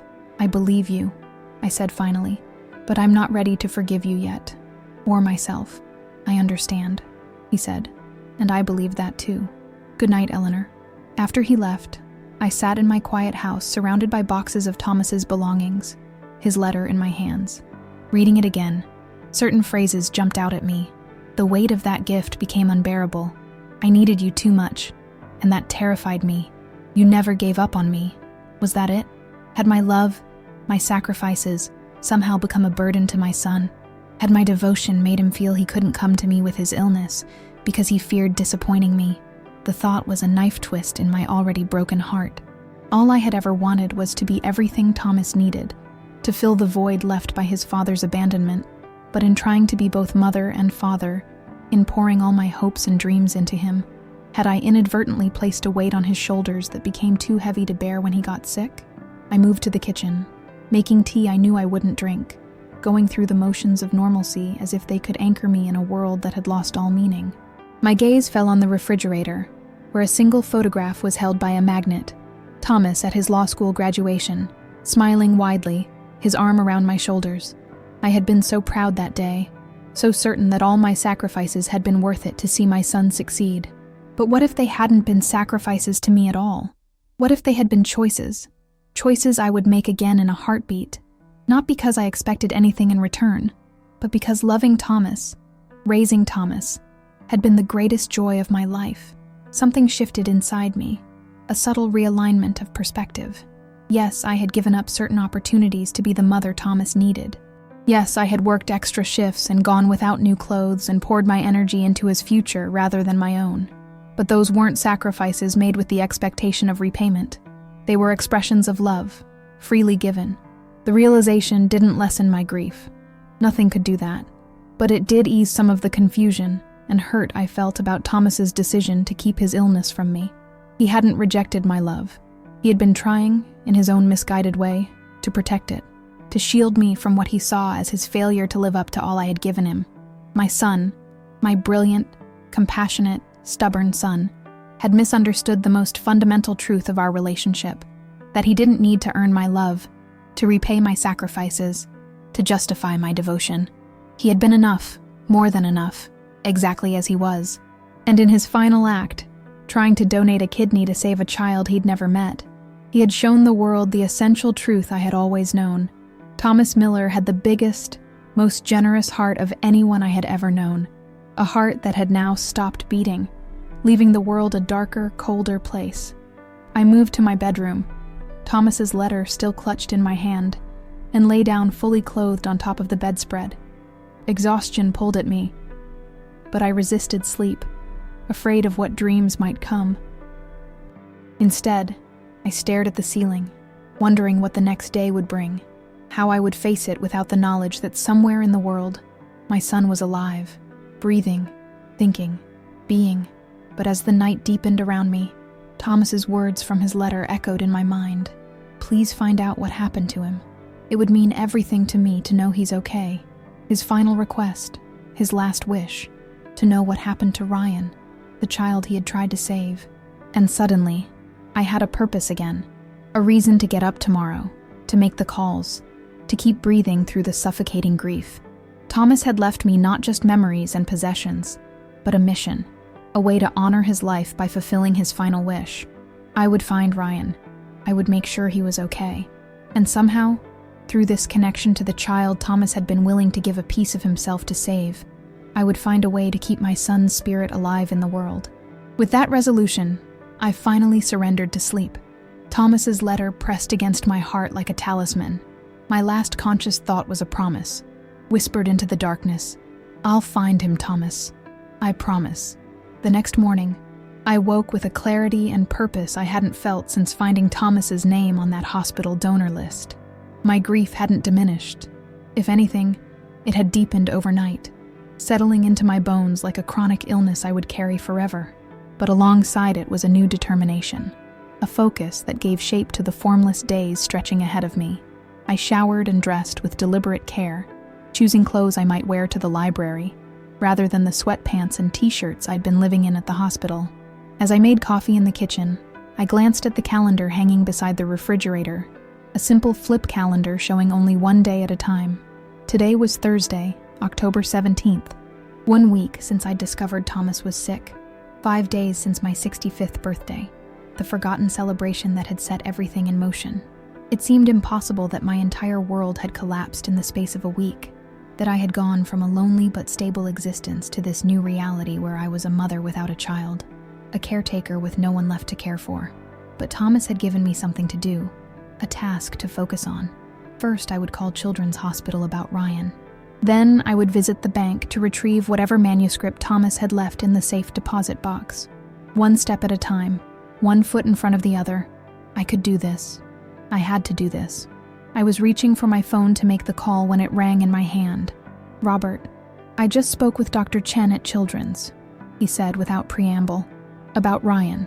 My heart rate quickened. "And? How is he?" "The surgery went well.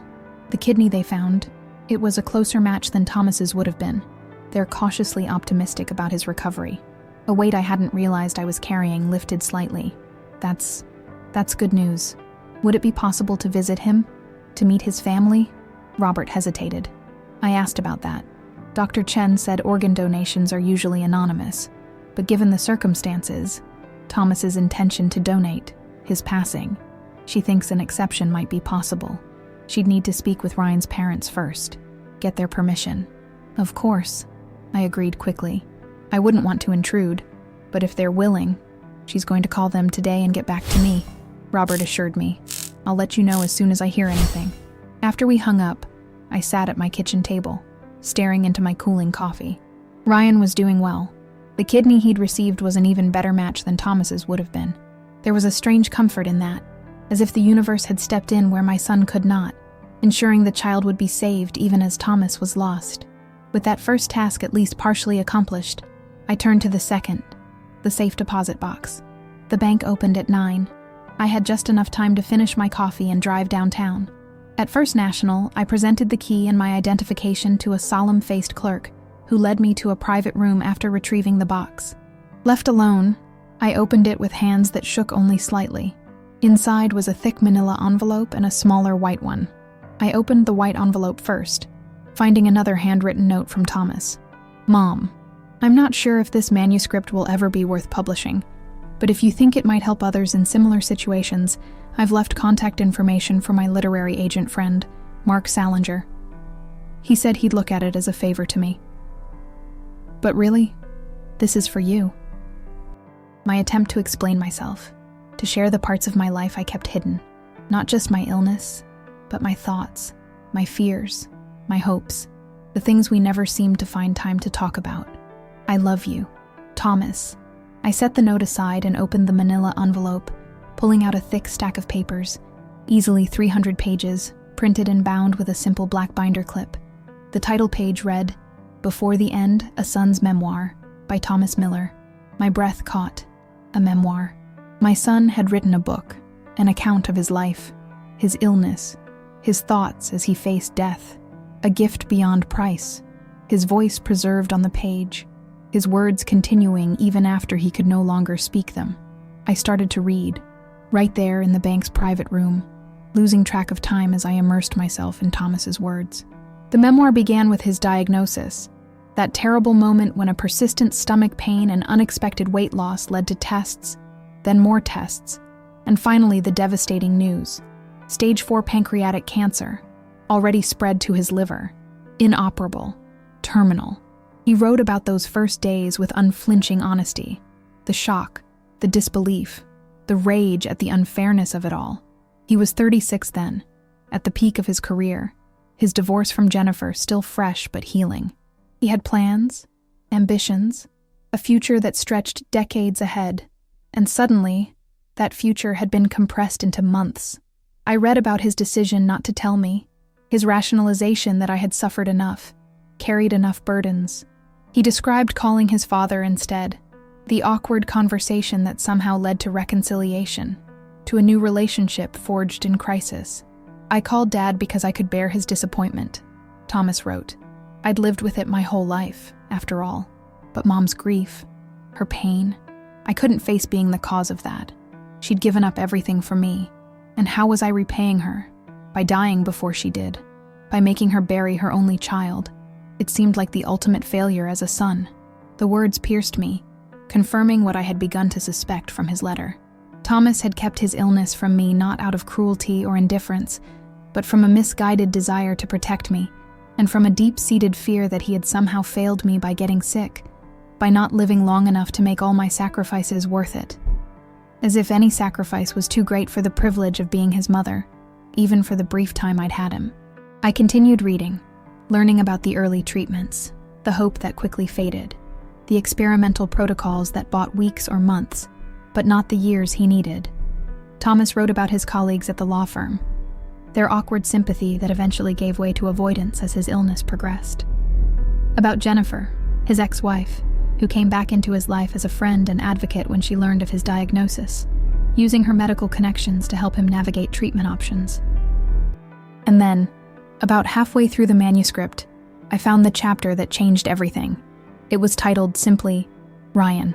I met Ryan Andrews on what I thought was one of my last days at Buffalo General. The experimental treatment had failed. My oncologist was talking about hospice options, and I'd gone to the hospital to discuss end-of-life care with the palliative team.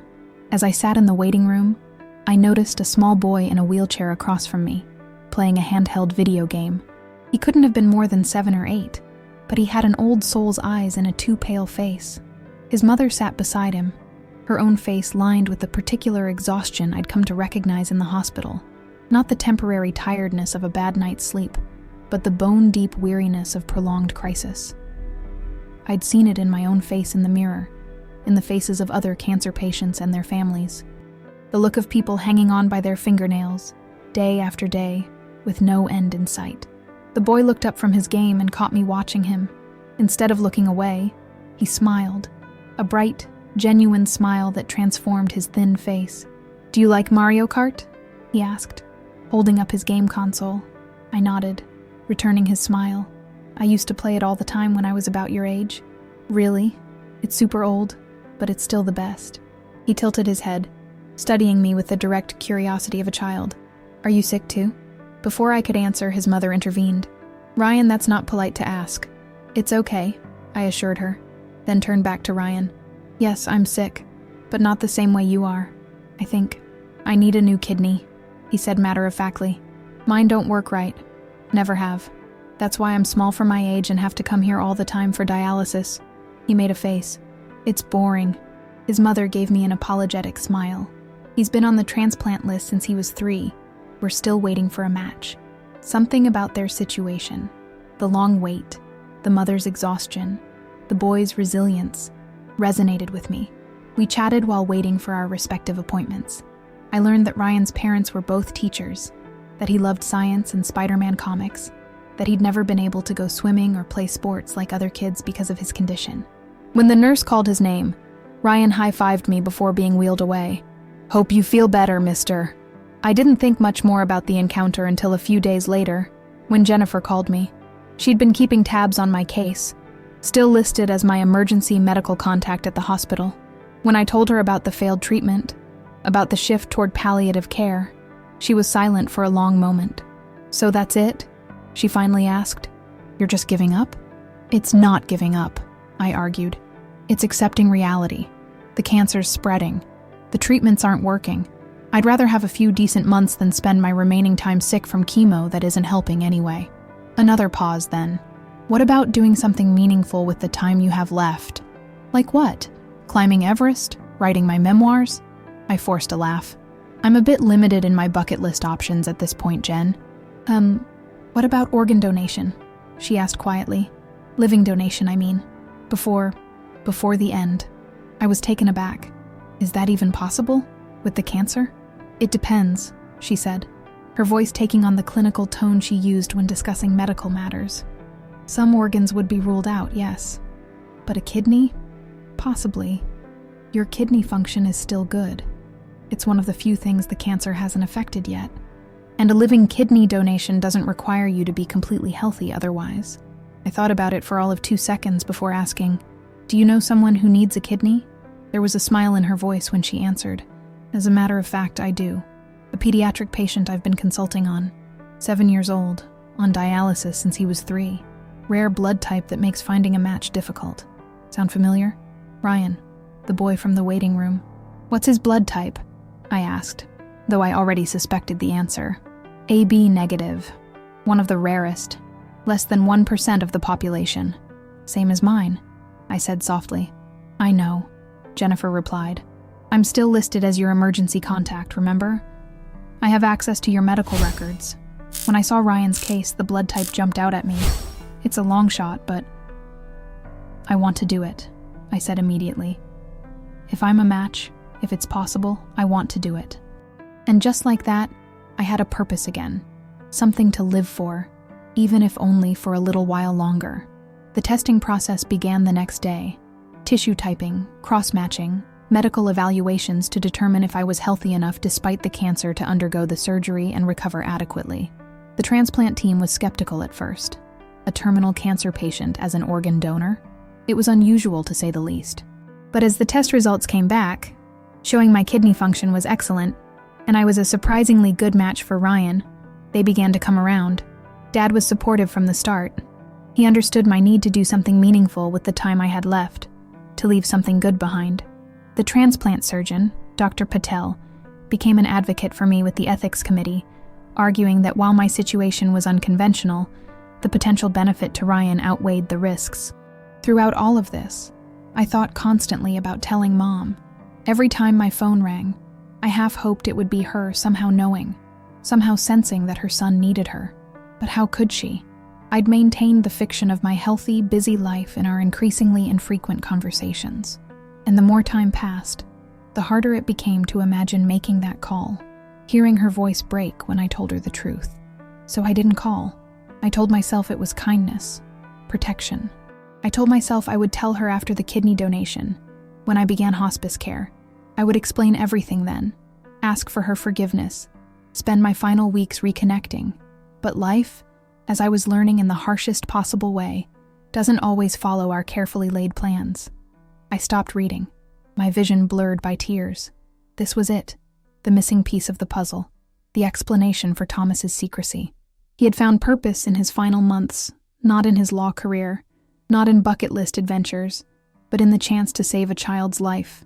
And he had kept it from me, believing he was sparing me pain, planning a reunion that had come too late. I carefully marked my place in the manuscript and returned it to the envelope. I needed to finish reading it, but not here in the sterile bank room, at home, where I could fully process Thomas's words, his thoughts, his final journey. As I was preparing to leave, my phone rang. Robert again. "I just heard from Dr. Chen," he said, his voice unusually animated.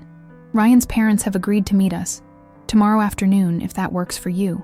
They're eager to meet Thomas's family, actually. It seems Jennifer had told them about Thomas's intention to donate. They've been following his case." "Yes," I said immediately. "Tomorrow is perfect." As I spoke, a plan began forming in my mind. "Robert, there's something else." Thomas left a manuscript in the safe deposit box, a memoir about his illness, his final months. There's an entire chapter about Ryan, about why the kidney donation was so important to him. A memoir? Robert sounded surprised. I didn't know he was writing anything. Neither did I admitted. But it's extraordinary, Robert. It explains so much. Why he kept his illness secret. Why the donation mattered so much to him. I hesitated, then added, I think we should share it with Ryan's family. At least that chapter. I think they should know what their son meant to Thomas. There was a long pause before Robert replied, If you think it's appropriate, then yes. I trust your judgment on this, Eleanor. His deference surprised me. This man who had once made all decisions for our family without consultation. Perhaps grief had changed him, as it was changing me, breaking down old patterns, old resentments, forcing a reevaluation of what truly mattered. Thank you, I said simply. I'll see you tomorrow at Children's Hospital.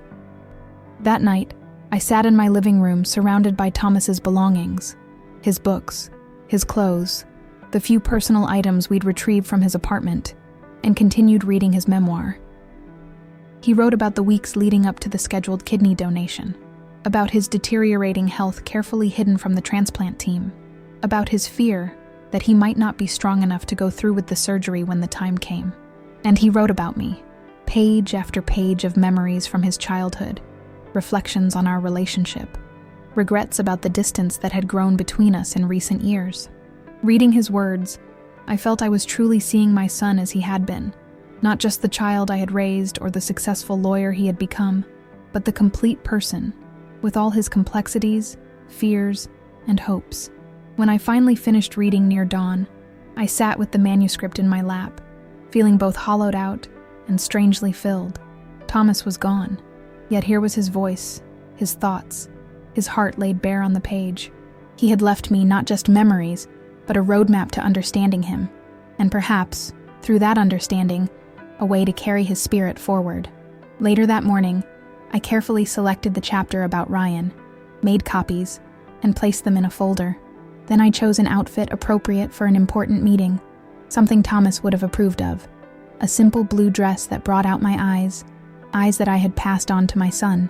Robert picked me up at 1 o'clock, looking somber in a dark suit that reminded me painfully of Thomas's professional attire. We drove to Children's Hospital in silence, each lost in our own thoughts, our shared grief a tangible presence in the car. Dr. Chen met us in the lobby, a petite woman with a gentle manner and kind eyes. Mr. and Mrs. Miller, she greeted us. Thank you for coming. Ryan's parents, Michael and Sarah Andrews, are waiting for us in the family conference room. Ryan himself is still recovering, but he's doing well. Remarkably well, actually. The new kidney is functioning perfectly. I'm so glad, I said sincerely. Thomas would have been... I couldn't finish the sentence, my throat closing around the words. Would have been what? Relieved? Happy? Alive to see the results of his intended gift? Dr. Chen's expression softened with understanding. Yes, he would have been, she said simply. Jennifer told me a bit about Thomas's situation, what he wanted to do for Ryan. It was exceptional. Not many people in his position would have thought beyond their own struggles. That was Thomas, Robert said, a note of pride in his voice. Always thinking of others, even at the end. Dr. Chen led us through corridors decorated with cheerful murals of animals and fantasy scenes, attempts to make the institutional setting less frightening for the children who came here for treatment. We stopped outside a door marked Family Consultation Room 3. They're very grateful for the chance to meet you, Dr. Chen said softly, but they're also feeling some survivor's guilt, knowing what Thomas was going through. Just be gentle with each other if you can. She knocked lightly, then opened the door. Inside, a man and woman stood as we entered. They looked to be in their late 30s. The man tall and lanky with a kind face, the woman petite with curly brown hair pulled back in a simple ponytail. Both had the same worn, exhausted look I recognized from Thomas's description in his memoir. The look of parents who had spent years in hospitals, watching their child suffer, hoping for a miracle. Michael, Sarah, these are Thomas's parents, Eleanor and Robert Miller. Dr. Chen introduced us. Michael stepped forward first, extending his hand. Thank you for coming, he said, his voice thick with emotion. We're so sorry about Thomas. Jennifer told us what happened, what he wanted to do for Ryan. I shook his hand, then Sarah's. finding myself unable to speak past the lump in my throat. Robert stepped in smoothly. "We wanted to meet you, to see how Ryan is doing." Thomas was very invested in his recovery. We sat at a small round table, the atmosphere heavy with emotions too complex to name. Grief and gratitude, loss and hope, all tangled together in the space between us.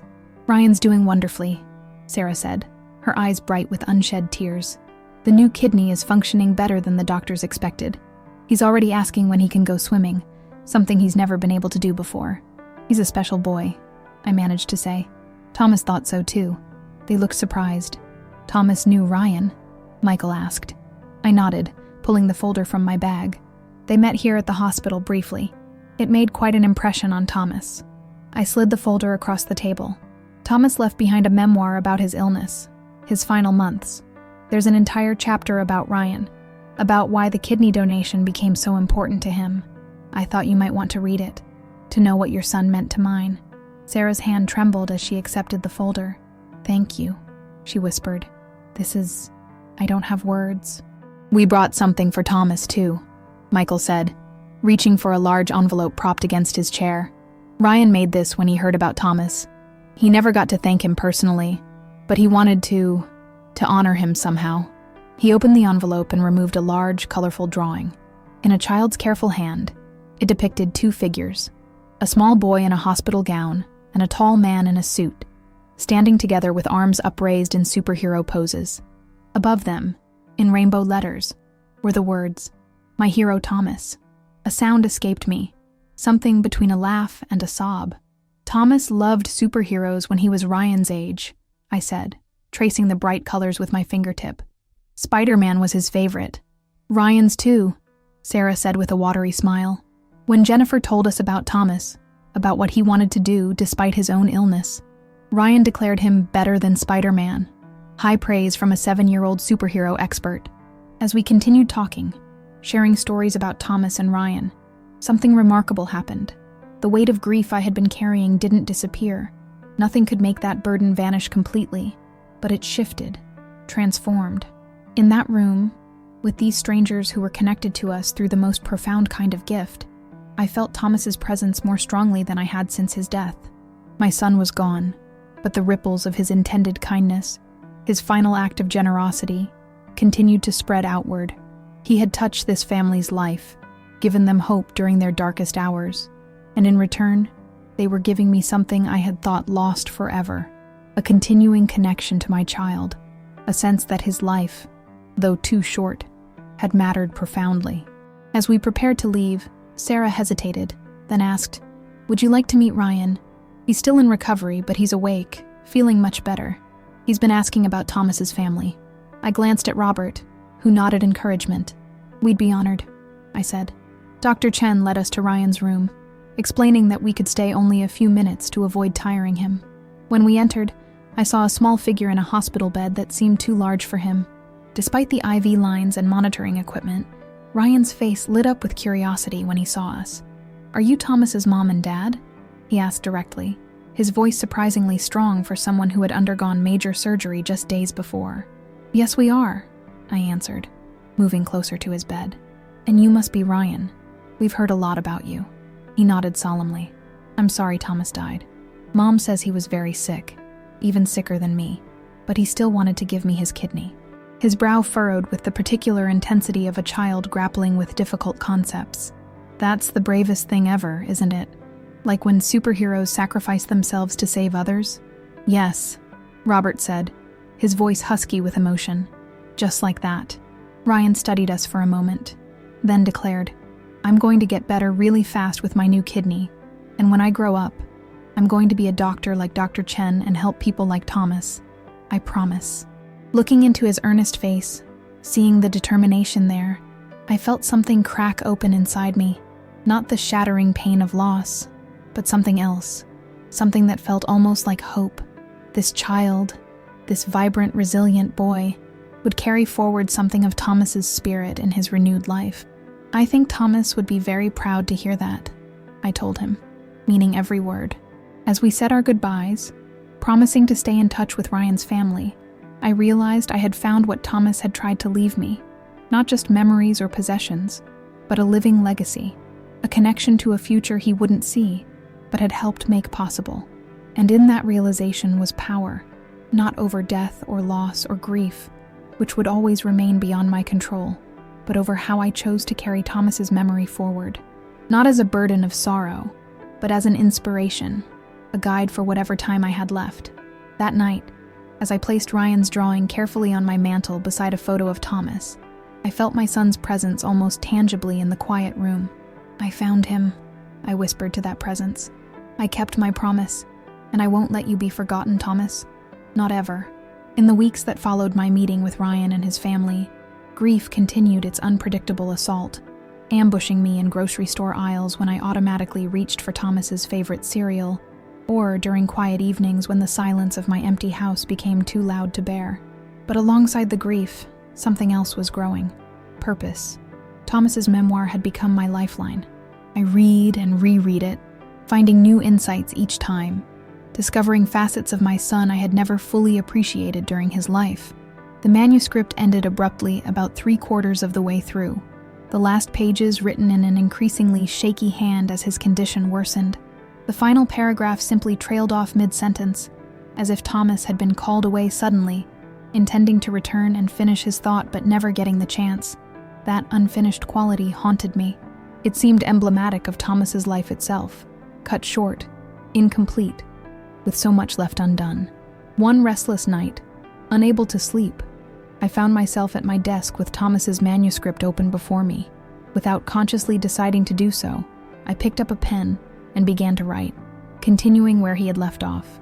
I wrote about his final days from my perspective, our reunion, our reconciliation, the time we'd had together that he hadn't lived to document himself. I wrote about Ryan, about the meeting Thomas had never gotten to have. I wrote with a freedom and fluency that surprised me, the words flowing as if Thomas himself were guiding my hand. By dawn, I had added 20 pages to the manuscript.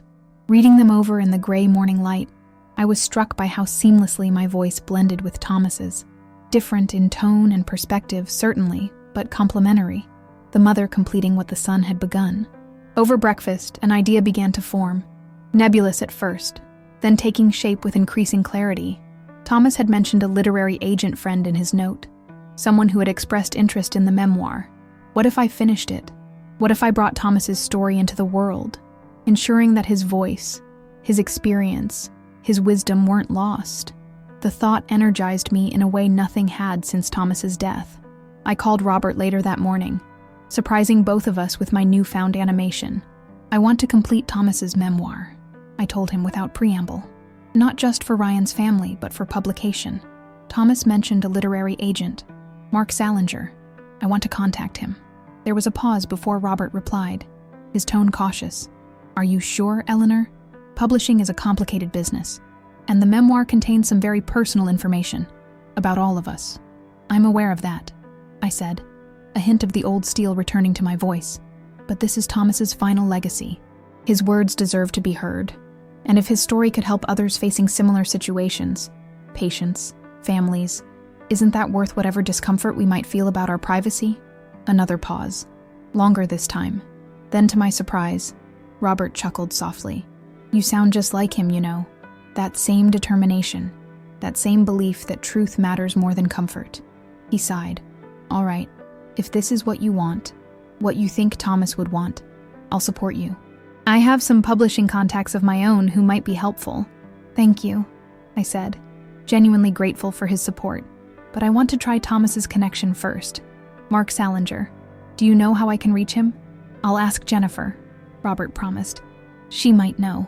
2 days later, I had Mark Salinger's contact information and had arranged a meeting at a cafe in downtown Rochester. I dressed with particular care. A blue blouse Thomas had once complimented, my good wool slacks, a touch of lipstick. I brought the manuscript in a leather portfolio Thomas had used for important client documents, a tangible connection to him that gave me courage. Mark Salinger turned out to be younger than I expected, perhaps in his early 40s, with thoughtful eyes behind stylish glasses and an air of quiet competence. He rose when I approached his table, extending his hand with a gentle smile. "Mrs. Miller," he greeted me. "Thank you for reaching out. Thomas spoke of you often and with great admiration. The simple statement brought tears to my eyes, which I blinked away quickly. Please, call me Eleanor, and thank you for meeting with me on such short notice. We sat, ordered coffee, and I explained my proposition, that I wanted to complete Thomas's memoir, to bring his story to a wider audience.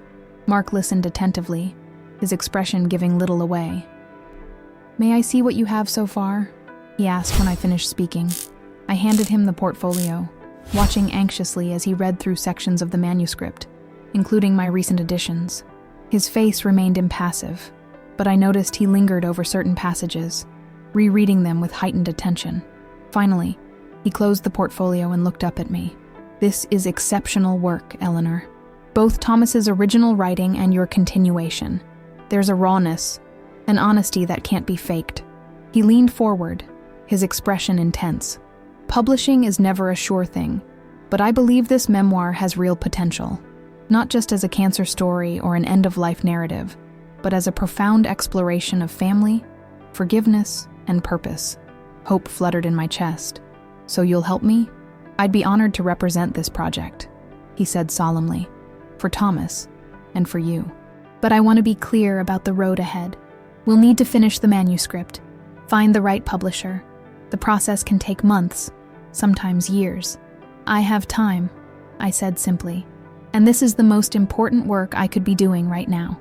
Mark nodded, seeming to understand all I wasn't saying, that this project was keeping me afloat, giving shape and meaning to days that might otherwise dissolve into formless grief. There's something else, I added, pulling a folder from my bag. I've been in touch with Ryan's family, the boy Thomas intended to donate his kidney to. They've agreed to be interviewed for the book, to share their perspective. And Ryan himself has drawn pictures. I showed him the growing collection of Ryan's artwork, colorful, childlike illustrations of hospitals and doctors, of a tall figure he always labeled Thomas, watching over him like a guardian angel. Mark studied the drawings, his professional demeanor softening. This adds another dimension entirely, he murmured. The connection between Thomas and this child, the lives intersecting in such a profound way. Yes, this could work beautifully as a narrative thread through the book. We spent the next hour outlining a plan, what sections of the memoir still needed to be written, what additional perspectives might be valuable, a tentative timeline for completion. By the time we parted, I felt lighter than I had in weeks, energized by a sense of forward motion. That evening, I called Ryan's parents to share the news. They were enthusiastic about the project, seeing it as a way to honor Thomas's memory and perhaps help other families navigating the transplant process. Ryan's been asking about you, Sarah mentioned near the end of our call. He wants to know if you'd visit again soon. The doctors say he might be discharged next week if his progress continues. We were thinking of having a small celebration at home. Nothing too tiring for him, just family and a few close friends. We'd be honored if you and Robert would come. I'd love to, I said immediately, touched by the invitation. I'll check with Robert, but I'm sure he'd want to be there too. After hanging up, I sat in my quiet living room, marveling at the unexpected connections that had sprung from Thomas's death. A month ago, I hadn't known Ryan or his family existed. Now they were becoming an important part of my life, a link to Thomas that felt vibrant and alive rather than shrouded in grief. The next morning brought another surprising development. Robert called early, his voice animated with an excitement I hadn't heard from him in decades. Eleanor, I've been thinking about Thomas's trust for Ryan, the one he mentioned in his letter. I've been looking into the details with his attorney, and I had an idea. What if we expanded it? Not just for Ryan's ongoing medical care, but for other children in similar situations. A foundation in Thomas's name. I was momentarily speechless, caught off guard by the scope of his suggestion. A foundation? I repeated. Yes, Robert continued eagerly, to help families with the costs associated with pediatric organ transplants. The medical expenses are often covered by insurance, but there are so many other costs. Travel, accommodations for parents who need to be near the hospital, lost wages, childcare for siblings. Thomas had set aside a substantial sum for Ryan, but with some additional funding, we could help many more families. Additional funding from where? I asked practically. From me, for starters, Robert replied without hesitation. I've done well financially, Eleanor. Very well. And I've been thinking about my legacy. especially since Thomas." He trailed off, then continued more softly. "This feels right. A way to honor our son, to extend the generosity he showed to Ryan." I considered his proposal, turning it over in my mind. It was ambitious, certainly. Establishing a foundation would require significant resources and ongoing commitment, but it also felt deeply appropriate, a way to transform our grief into something constructive, something that would keep Thomas's spirit of giving alive in the world. "I think it's a wonderful idea," I said finally, "but I'd like to be involved, not just as a figurehead or Thomas's mother, but actively, in the planning, the decision-making. If this is to be Thomas's legacy, I want to help shape it. I wouldn't have it any other way," Robert assured me. "In fact, I was hoping you'd consider serving as the Foundation's executive director. No one knew Thomas better. No one understood his heart more completely. And your experience at the library, managing budgets, programs, people, it's relevant experience."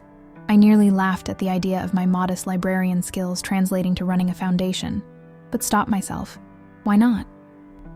I had raised a child alone, kept a household running on a tight budget for decades, managed a public library through funding cuts and technological transformations.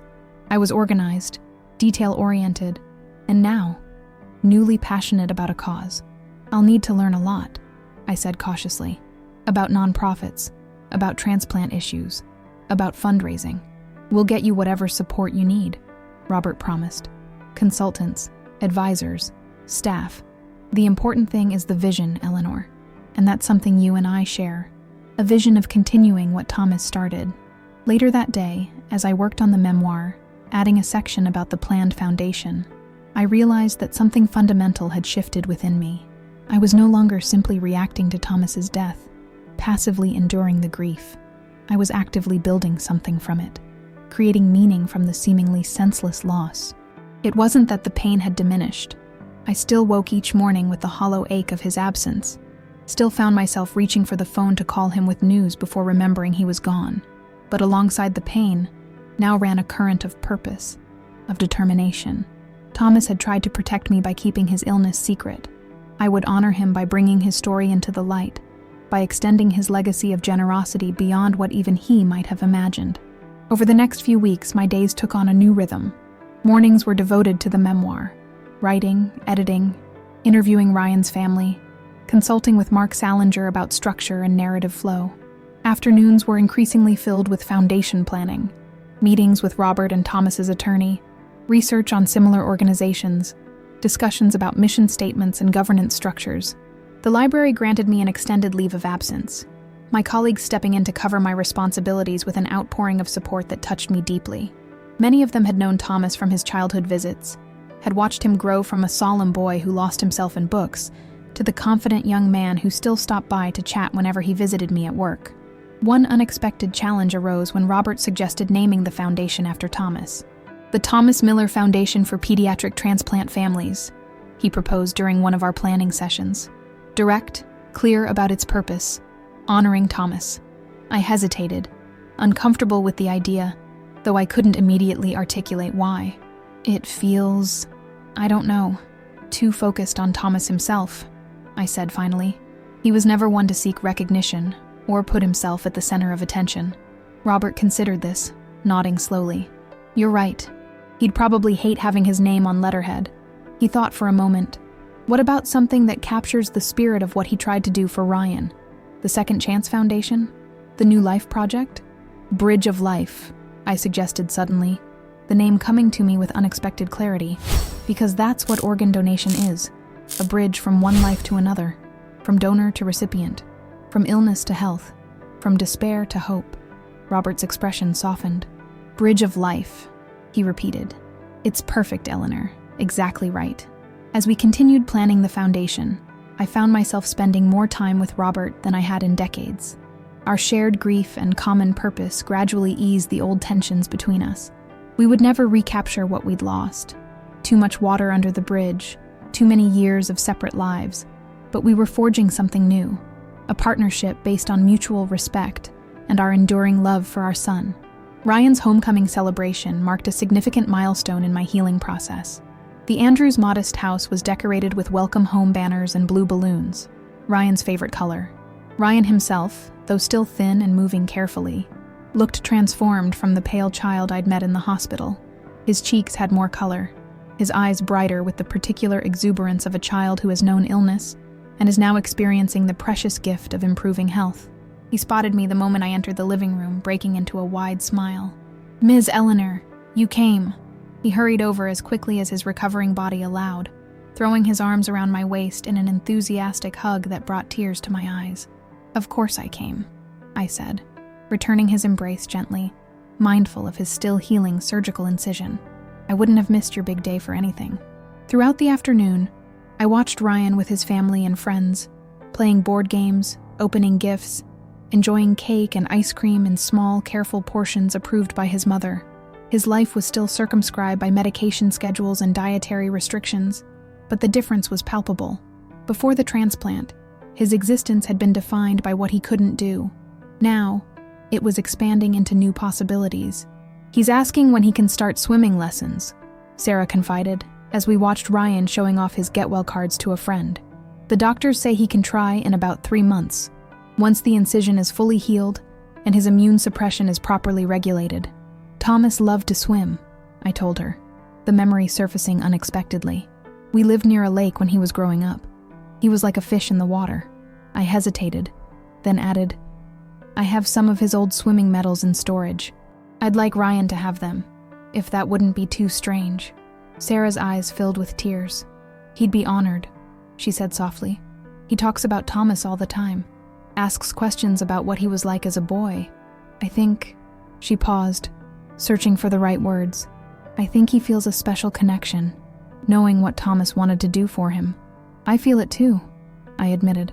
"When I'm with Ryan, it's like having a small piece of Thomas back in the world. Not in a morbid way, but I understand," Sarah assured me, squeezing my hand. "Some bonds transcend the usual boundaries. What Thomas tried to do created a connection between our families that's sacred, in a way." By the time I left the party, I felt both emotionally drained and curiously refreshed, as if Ryan's exuberant spirit had somehow revitalized my own. Driving home, I found myself thinking about the foundation, the memoir, the growing relationship with Ryan's family, all the unexpected gifts that had emerged from the ashes of my loss. Thomas was gone, his life cut tragically short. Nothing could change that fundamental, painful reality, but his essence, his compassion, his generosity, his desire to make a meaningful difference, lived on in these new endeavors. He had left me not just memories and possessions, but a roadmap for moving forward, for transforming grief into purpose. As I pulled into my driveway, I glanced at the passenger seat where I'd placed a piece of cake wrapped in a napkin. Ryan had insisted I take some home. Beside it lay a new drawing he had given me, a childish but recognizable rendering of a bridge spanning a river, with figures holding hands on either side. "The Bridge of Life," he had written across the top in careful letters, having been told about the foundation's name by his parents. Looking at his simple, profound illustration, I felt a surge of determination. The memoir would be completed, published, shared with others who might find comfort or guidance in Thomas's journey. The foundation would be established, helping families like the Andrews through the challenging terrain of pediatric organ transplants. And I would continue building connections with Ryan and his family, nurturing this unexpected gift that had bloomed from tragedy. Thomas had protected me as long as he could, shielding me from his illness, his suffering. Now it was my turn to protect his legacy, to ensure that the brief, bright flame of his life continued to cast light long after it had been extinguished. I carried Ryan's drawing inside and placed it carefully on my refrigerator with a magnet, a colorful beacon in my kitchen. Tomorrow, I would continue my work on the memoir. Tomorrow, I would have another planning meeting for the foundation. Tomorrow, I would move another step forward on this unexpected path that grief had opened before me. For tonight, though, I would allow myself to rest, to feel the complex mixture of sorrow and gratitude that now constituted my emotional landscape. Thomas was gone, yet somehow still present in the new purpose that animated my days, in the unexpected connections that sustained me. My son had forgotten my birthday, and in searching for an explanation for that small hurt, I had discovered an immeasurable loss. But I had also found something I never expected, a way forward, a bridge over the deepest waters of grief. a path to creating meaning from the senselessness of premature death. As I prepared for bed that night, I spoke aloud to Thomas, a habit I had developed since his passing. "We're doing it, sweetheart.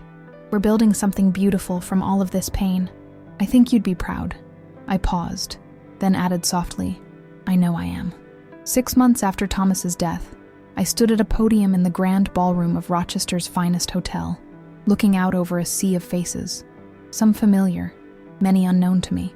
The inaugural fundraising gala for the Bridge of Life Foundation had drawn over 300 attendees, far exceeding our modest expectations. Robert stood to my right, distinguished in a black tuxedo, his silver hair catching the light. To my left was Ryan, now 8 years old, his health continuing to improve dramatically in the months since his transplant. He wore a miniature suit, his normally unruly hair carefully combed for the occasion, his eyes wide with excitement at being included in such an adult event.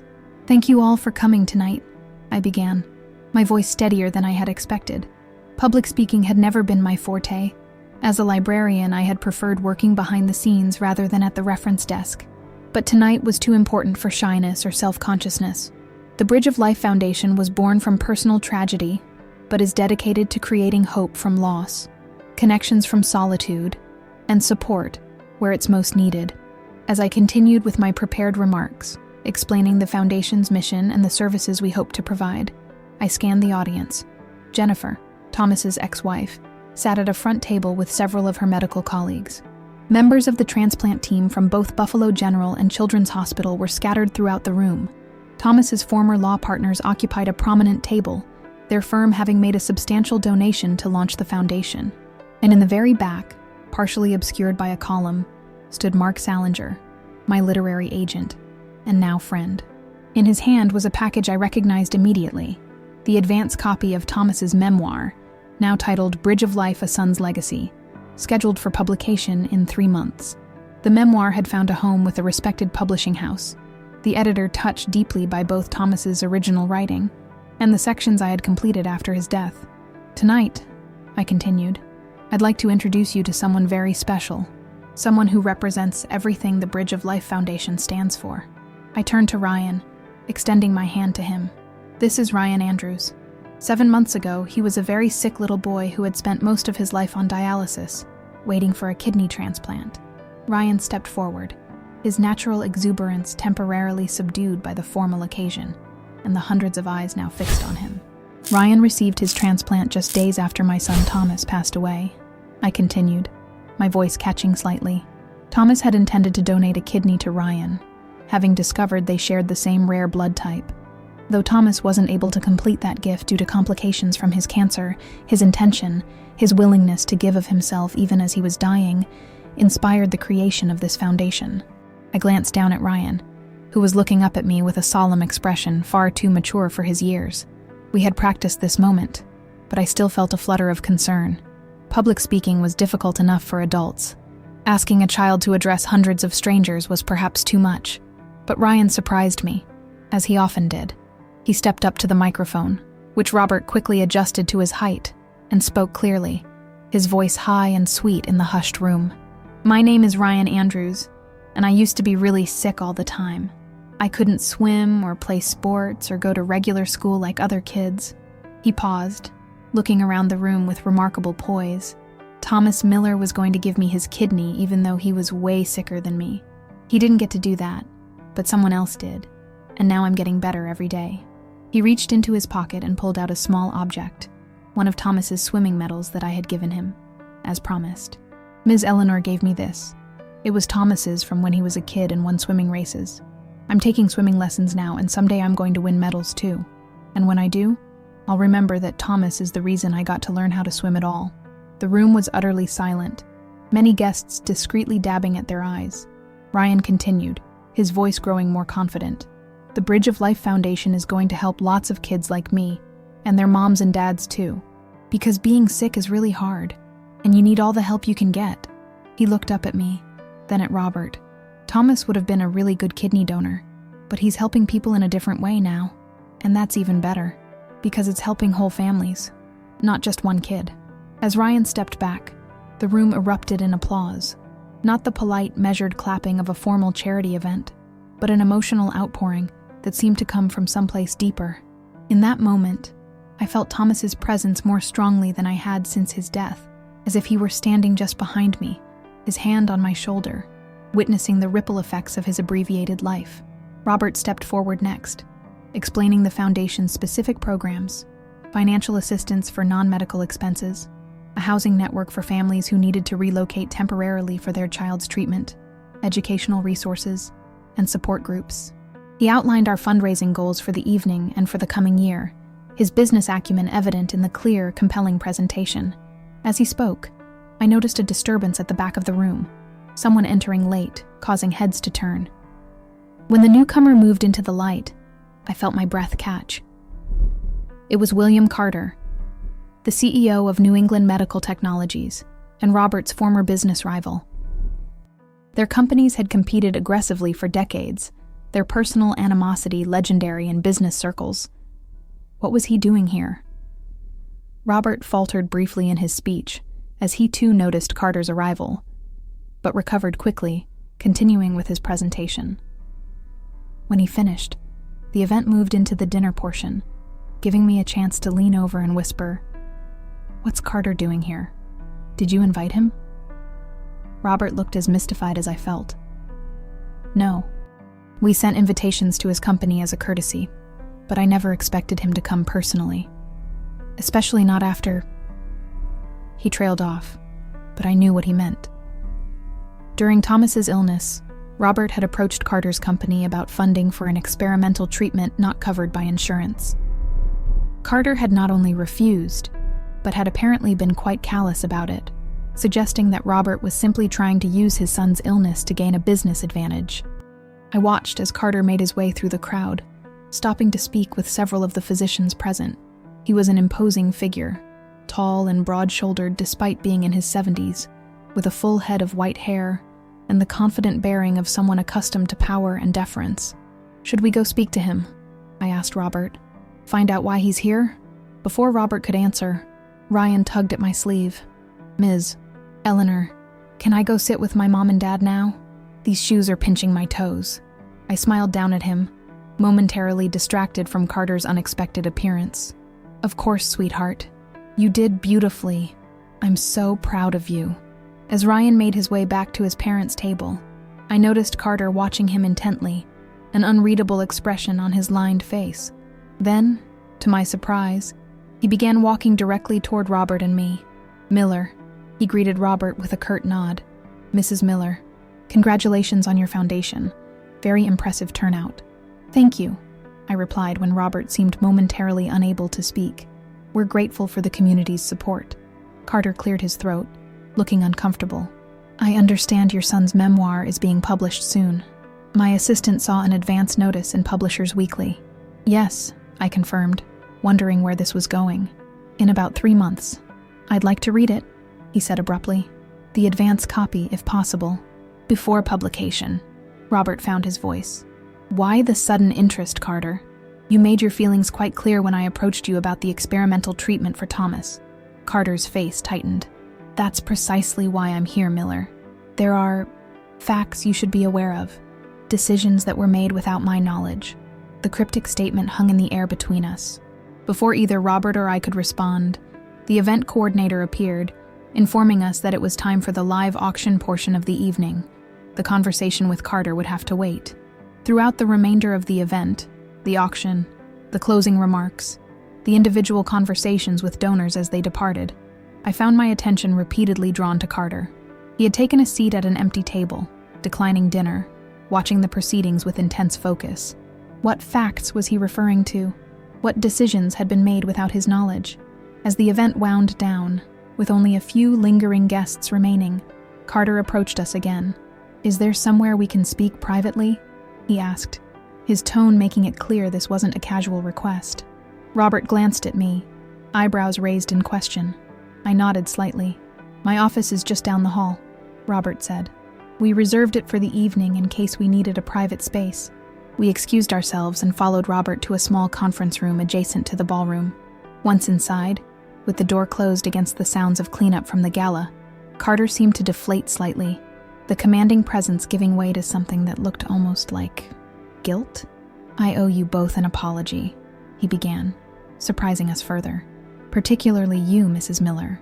I've recently learned that when Robert approached my company about funding for your son's experimental treatment, the request never reached me. What do you mean it never reached you? Robert demanded. I spoke directly with your head of charitable giving, Lawrence Peterson. He told me he discussed it with you personally and that you declined. Carter's jaw tightened. Peterson lied. He never brought the request to me. He made the decision unilaterally and then falsely claimed to have my approval. Why would he do that? I asked, struggling to process this revelation. Because, Carter said heavily, he was embezzling from the company's charitable foundation. Had been for years, apparently. Your request would have triggered a level of scrutiny he couldn't afford. Robert sank into a chair, his face pale. Are you saying that if Peterson hadn't been stealing, if the request had actually reached you, I would have approved it? Carter confirmed. Despite our business differences, Miller, I'm not a monster. No child should be denied potentially life-saving treatment because of cost. The room fell silent as the implications sank in. The experimental treatment might not have saved Thomas.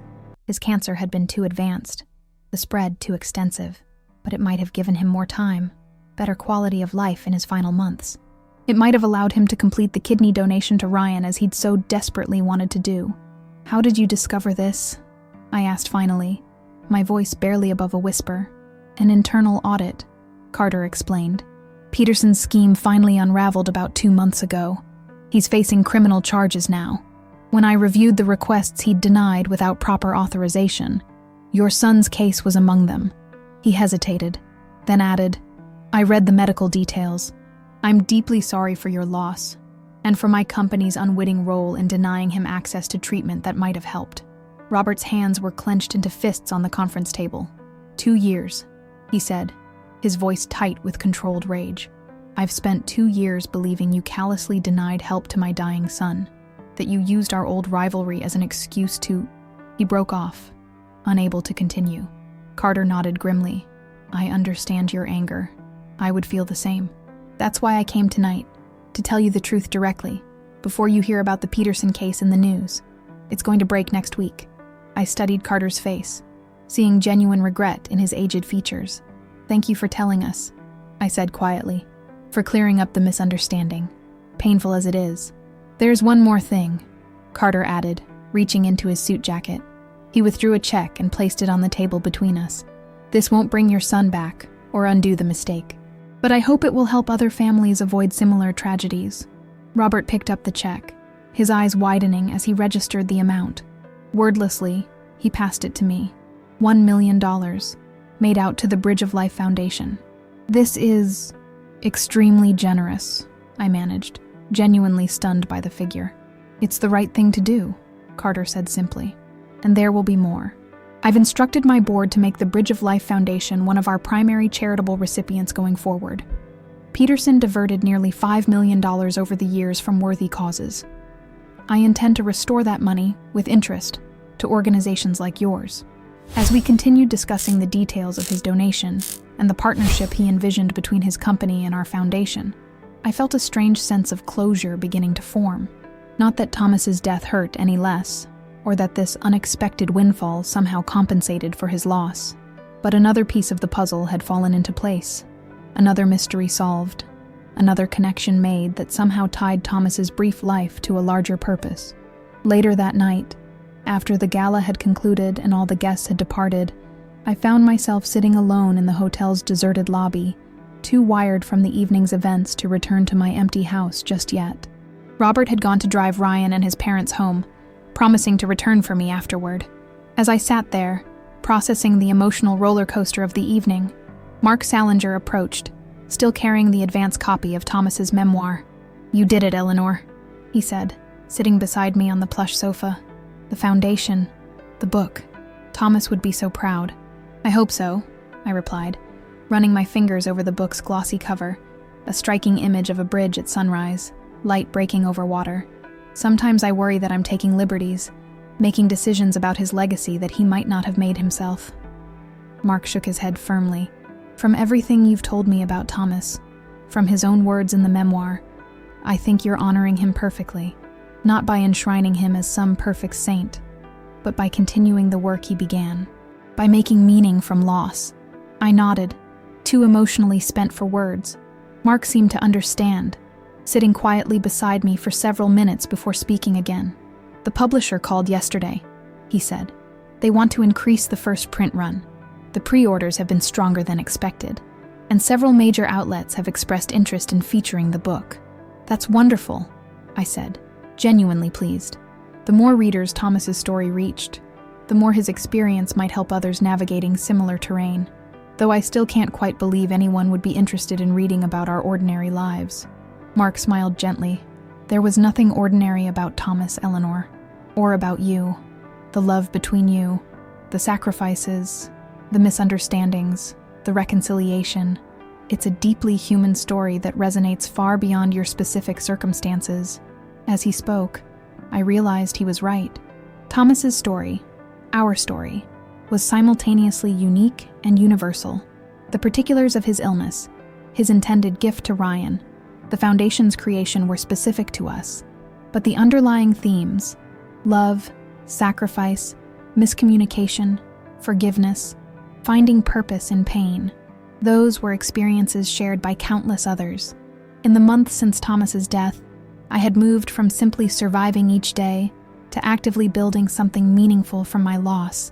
The memoir and the Foundation had become lifelines, connecting me to a future I couldn't have imagined in those first dark days of grief. And perhaps most unexpectedly, I had found myself at the center of a newly formed family of sorts. Robert, once my adversary, now my partner in preserving Thomas's legacy. Ryan and his parents, bound to me through Thomas's final act of intended generosity. The medical teams who had cared for both Thomas and Ryan. The growing network of families the Foundation was beginning to serve. Thomas was gone, irreplaceably, irrevocably gone. That fundamental wound would never fully heal. But around that wound, life had continued to grow, to evolve, to create new connections and possibilities I couldn't have foreseen. When Robert returned to drive me home, he found me still sitting with Mark, the memoir open between us as we discussed final edits. Looking up at my ex-husband, at the lines grief had carved deeper into his face, at the newfound humility that had replaced his former arrogance, I felt a surge of gratitude for this unexpected companionship in sorrow. "Ready to go?" he asked, extending his hand to help me up from the sofa. "Yes," I said, gathering my things. "More than ready." As we walked out of the hotel into the cool night air, the stars unusually visible above the city lights, I thought about how far I had come from that moment in the hospital when I first saw Thomas's name on the donor list. From shock and betrayal to understanding and purpose. From isolation to connection. From darkness toward a new kind of light. Thomas had forgotten my birthday, an oversight that had once seemed so important, so symbolic of the distance between us. In searching for an explanation for that small hurt, I had discovered an immeasurable loss, but also an unexpected gift. The chance to truly know my son, to carry forward his compassion and generosity, to build bridges where once there had been only emptiness. Looking up at the star-filled sky, I whispered a silent thank you to Thomas, for his life, however abbreviated, for his love, however imperfectly expressed, and for the legacy he had left me, not of grief alone, but of purpose, connection, and meaning that would sustain me for whatever time I had left. 1 year to the day after Thomas's death, I stood in the pediatric wing of Buffalo Children's Hospital, watching as Ryan cut the ribbon across the entrance to a bright, cheerful room filled with books, comfortable seating, and computer stations. A plaque beside the door read, "The Thomas Miller Resource Center for Transplant Families." "I declare the Resource Center officially open," Ryan announced with a flourish, his voice strong and clear, so different from the weakened whisper of our first meeting. At 9 years old now, he had gained weight and height, his formerly pale complexion replaced by the healthy glow of a child who regularly played outdoors. The transplanted kidney, his new teammate as he called it, was functioning beautifully. Applause erupted from the assembled crowd, hospital staff, Foundation volunteers, transplant families, and members of the press covering the center's opening. The Bridge of Life Foundation had grown exponentially over the past year. Fueled by Carter's generous donation, the unexpected success of Thomas's memoir, and the network of supporters who had rallied around our mission. The Resource Center was our most ambitious project yet, a dedicated space where families navigating the transplant journey could find information, connect with support services, meet with financial counselors, or simply rest in a comfortable environment away from the sterile hospital rooms. Everything I had learned during Thomas's illness, the questions I wished I had known to ask, the resources I hadn't known existed, the comfort I had desperately needed but didn't know how to find, had been channeled into creating this space for other families. As the formal ceremony concluded and guests began exploring the center, Robert approached me, a small wrapped package in his hands. "For you," he said, extending the gift with an expression I couldn't quite read, something between nervousness and pride. "What's this?" I asked, surprised. We had exchanged Christmas gifts the previous December, but I couldn't think of any reason for a present today. "Just open it," he urged. I unwrapped the package to find a small velvet box. Inside, nestled on black velvet, was a delicate silver brooch in the shape of a bridge, tiny diamonds catching the light along its arch.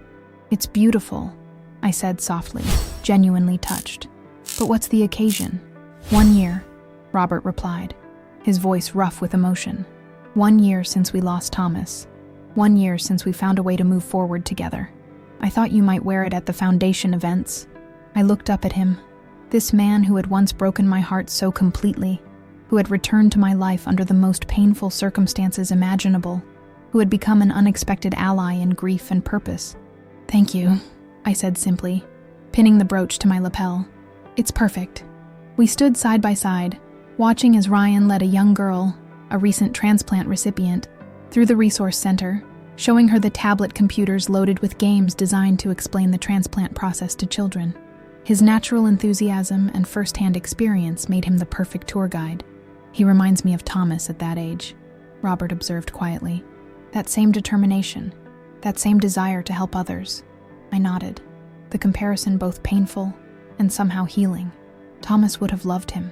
"He does love him," Robert corrected gently. "Through you, through me, through this foundation, through the life Ryan now has because of the chain of events Thomas set in motion." The distinction struck me as profound. Not "would have loved" in the past tense, but "does love" in the present. As if Thomas's love continued to manifest in the world through the connections he had created, the legacy he had left behind. After the opening ceremony, we gathered with Ryan's family at their home for a private dinner. Their modest house had become a second home to me over the past year, a place where I was always welcome, where Thomas was spoken of freely and with love, where grief could coexist with joy without either diminishing the other. As we sat around the dining table, Robert, Sarah, Michael, Ryan, and I, sharing a meal and stories, I was struck by the improbable family we had formed, not related by blood or traditional ties, but connected by something perhaps more profound: shared experience, mutual support, a commitment to honoring Thomas's legacy by living fully. I got an A on my book report, Ryan announced proudly as we enjoyed dessert. His mother's homemade apple pie, a recipe she had learned was my favorite. The one about Bridge of Life, Mrs. Thompson said it was the best in the class. The memoir had been published 6 months earlier, becoming an unexpected bestseller. The raw honesty of Thomas's writing, combined with the epilogue I had contributed about the foundation and Ryan's successful transplant, had resonated with readers far beyond our initial expectations. We had received thousands of letters from people who found comfort, guidance, or inspiration in Thomas's story. "That's wonderful, Ryan," I said, smiling at his enthusiasm. "What did you write about?"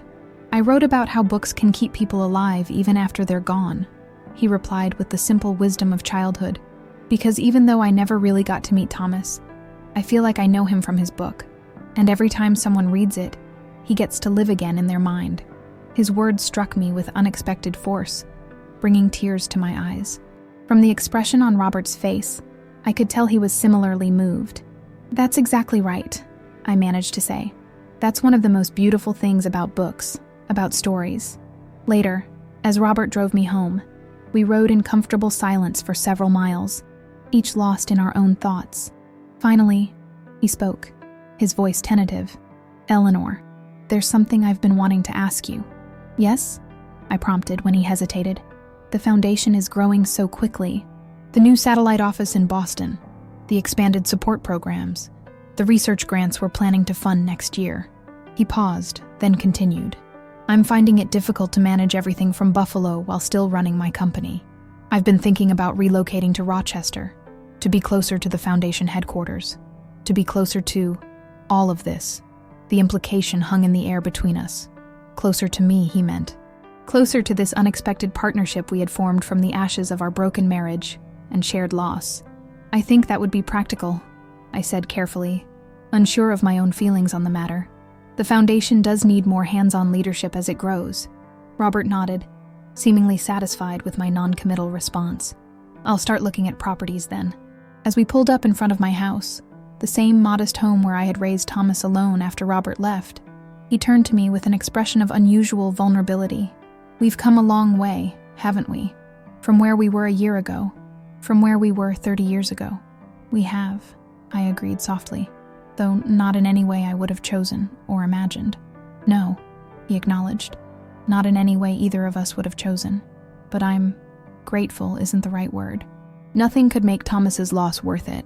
But he searched for the right words. I'm not the same person I was. Losing him, working with you this past year, getting to know Ryan and his family, it's changed me, Eleanor. For the better, I hope. I studied his face in the dim light of the car, the familiar features now lined with age and grief, the silver hair that had once been as dark as Thomas's, the eyes that still sometimes reminded me painfully of our son. We had loved each other once, created a life together, then hurt each other, lived separate lives, and now, improbably, found ourselves bound together again by loss and purpose. It's changed me too, I admitted. All of it. The grief, yes, but also the connections that have grown from it. The foundation. Ryan. Even working with you again. We sat in silence for a moment, neither quite ready to define what this new relationship between us was or might become. We weren't the young couple who had fallen in love 4 decades ago. We weren't the bitter exes who had avoided each other at Thomas's law school graduation. We were something else entirely. Companions in grief, partners in purpose. 2 people who shared the most profound loss imaginable and were trying to create meaning from it. Good night, Robert, I said finally, opening the car door. Thank you for the brooch. It means a great deal to me. Good night, Eleanor, he replied. I'll call you tomorrow about the Boston office plans. Inside my house, I moved through my evening routine with the comfortable familiarity of long habit. But as I prepared for bed, I found myself drawn to the small home office I had set up when work on the foundation became too extensive to manage from the kitchen table. On the wall hung a framed photo of Thomas, not a formal portrait, but a candid shot taken during a rare visit home about 2 years before his diagnosis. He was laughing at something off camera, his head thrown back, his expression unguarded and joyful. Beside it hung Ryan's first drawing for me, the childish figures labeled Thomas and Ryan standing together as superheroes. On the desk lay a copy of the memoir, dog-eared and annotated from the numerous interviews and book club appearances I had done since its publication. And beside it, my calendar for the coming month, filled with foundation meetings, hospital visits, speaking engagements, and regular dinners with Ryan's family. Looking at these tangible representations of my life now, so different from the quiet, routined existence I had led before discovering Thomas's illness, I was struck by a realization. The grief hadn't diminished. I still felt Thomas's absence like a physical ache, still reached for the phone to call him before remembering he was gone, still woke sometimes with tears on my cheeks from dreams where he was alive and well. But alongside the grief, intertwined with it so completely that I could no longer separate the two, had grown a sense of purpose, connection, and even moments of joy that I would never have thought possible in those first dark days after his death. Thomas had forgotten my birthday. That small oversight had led me to discover his terminal illness, his secret struggle, his final act of intended generosity. In the years since his death, that chain of events had continued to unfold in ways I could never have predicted. The foundation, the memoir, the resource center, the evolving relationship with Robert, the deep bond with Ryan and his family. None of it compensated for the loss of my son. Nothing could do that.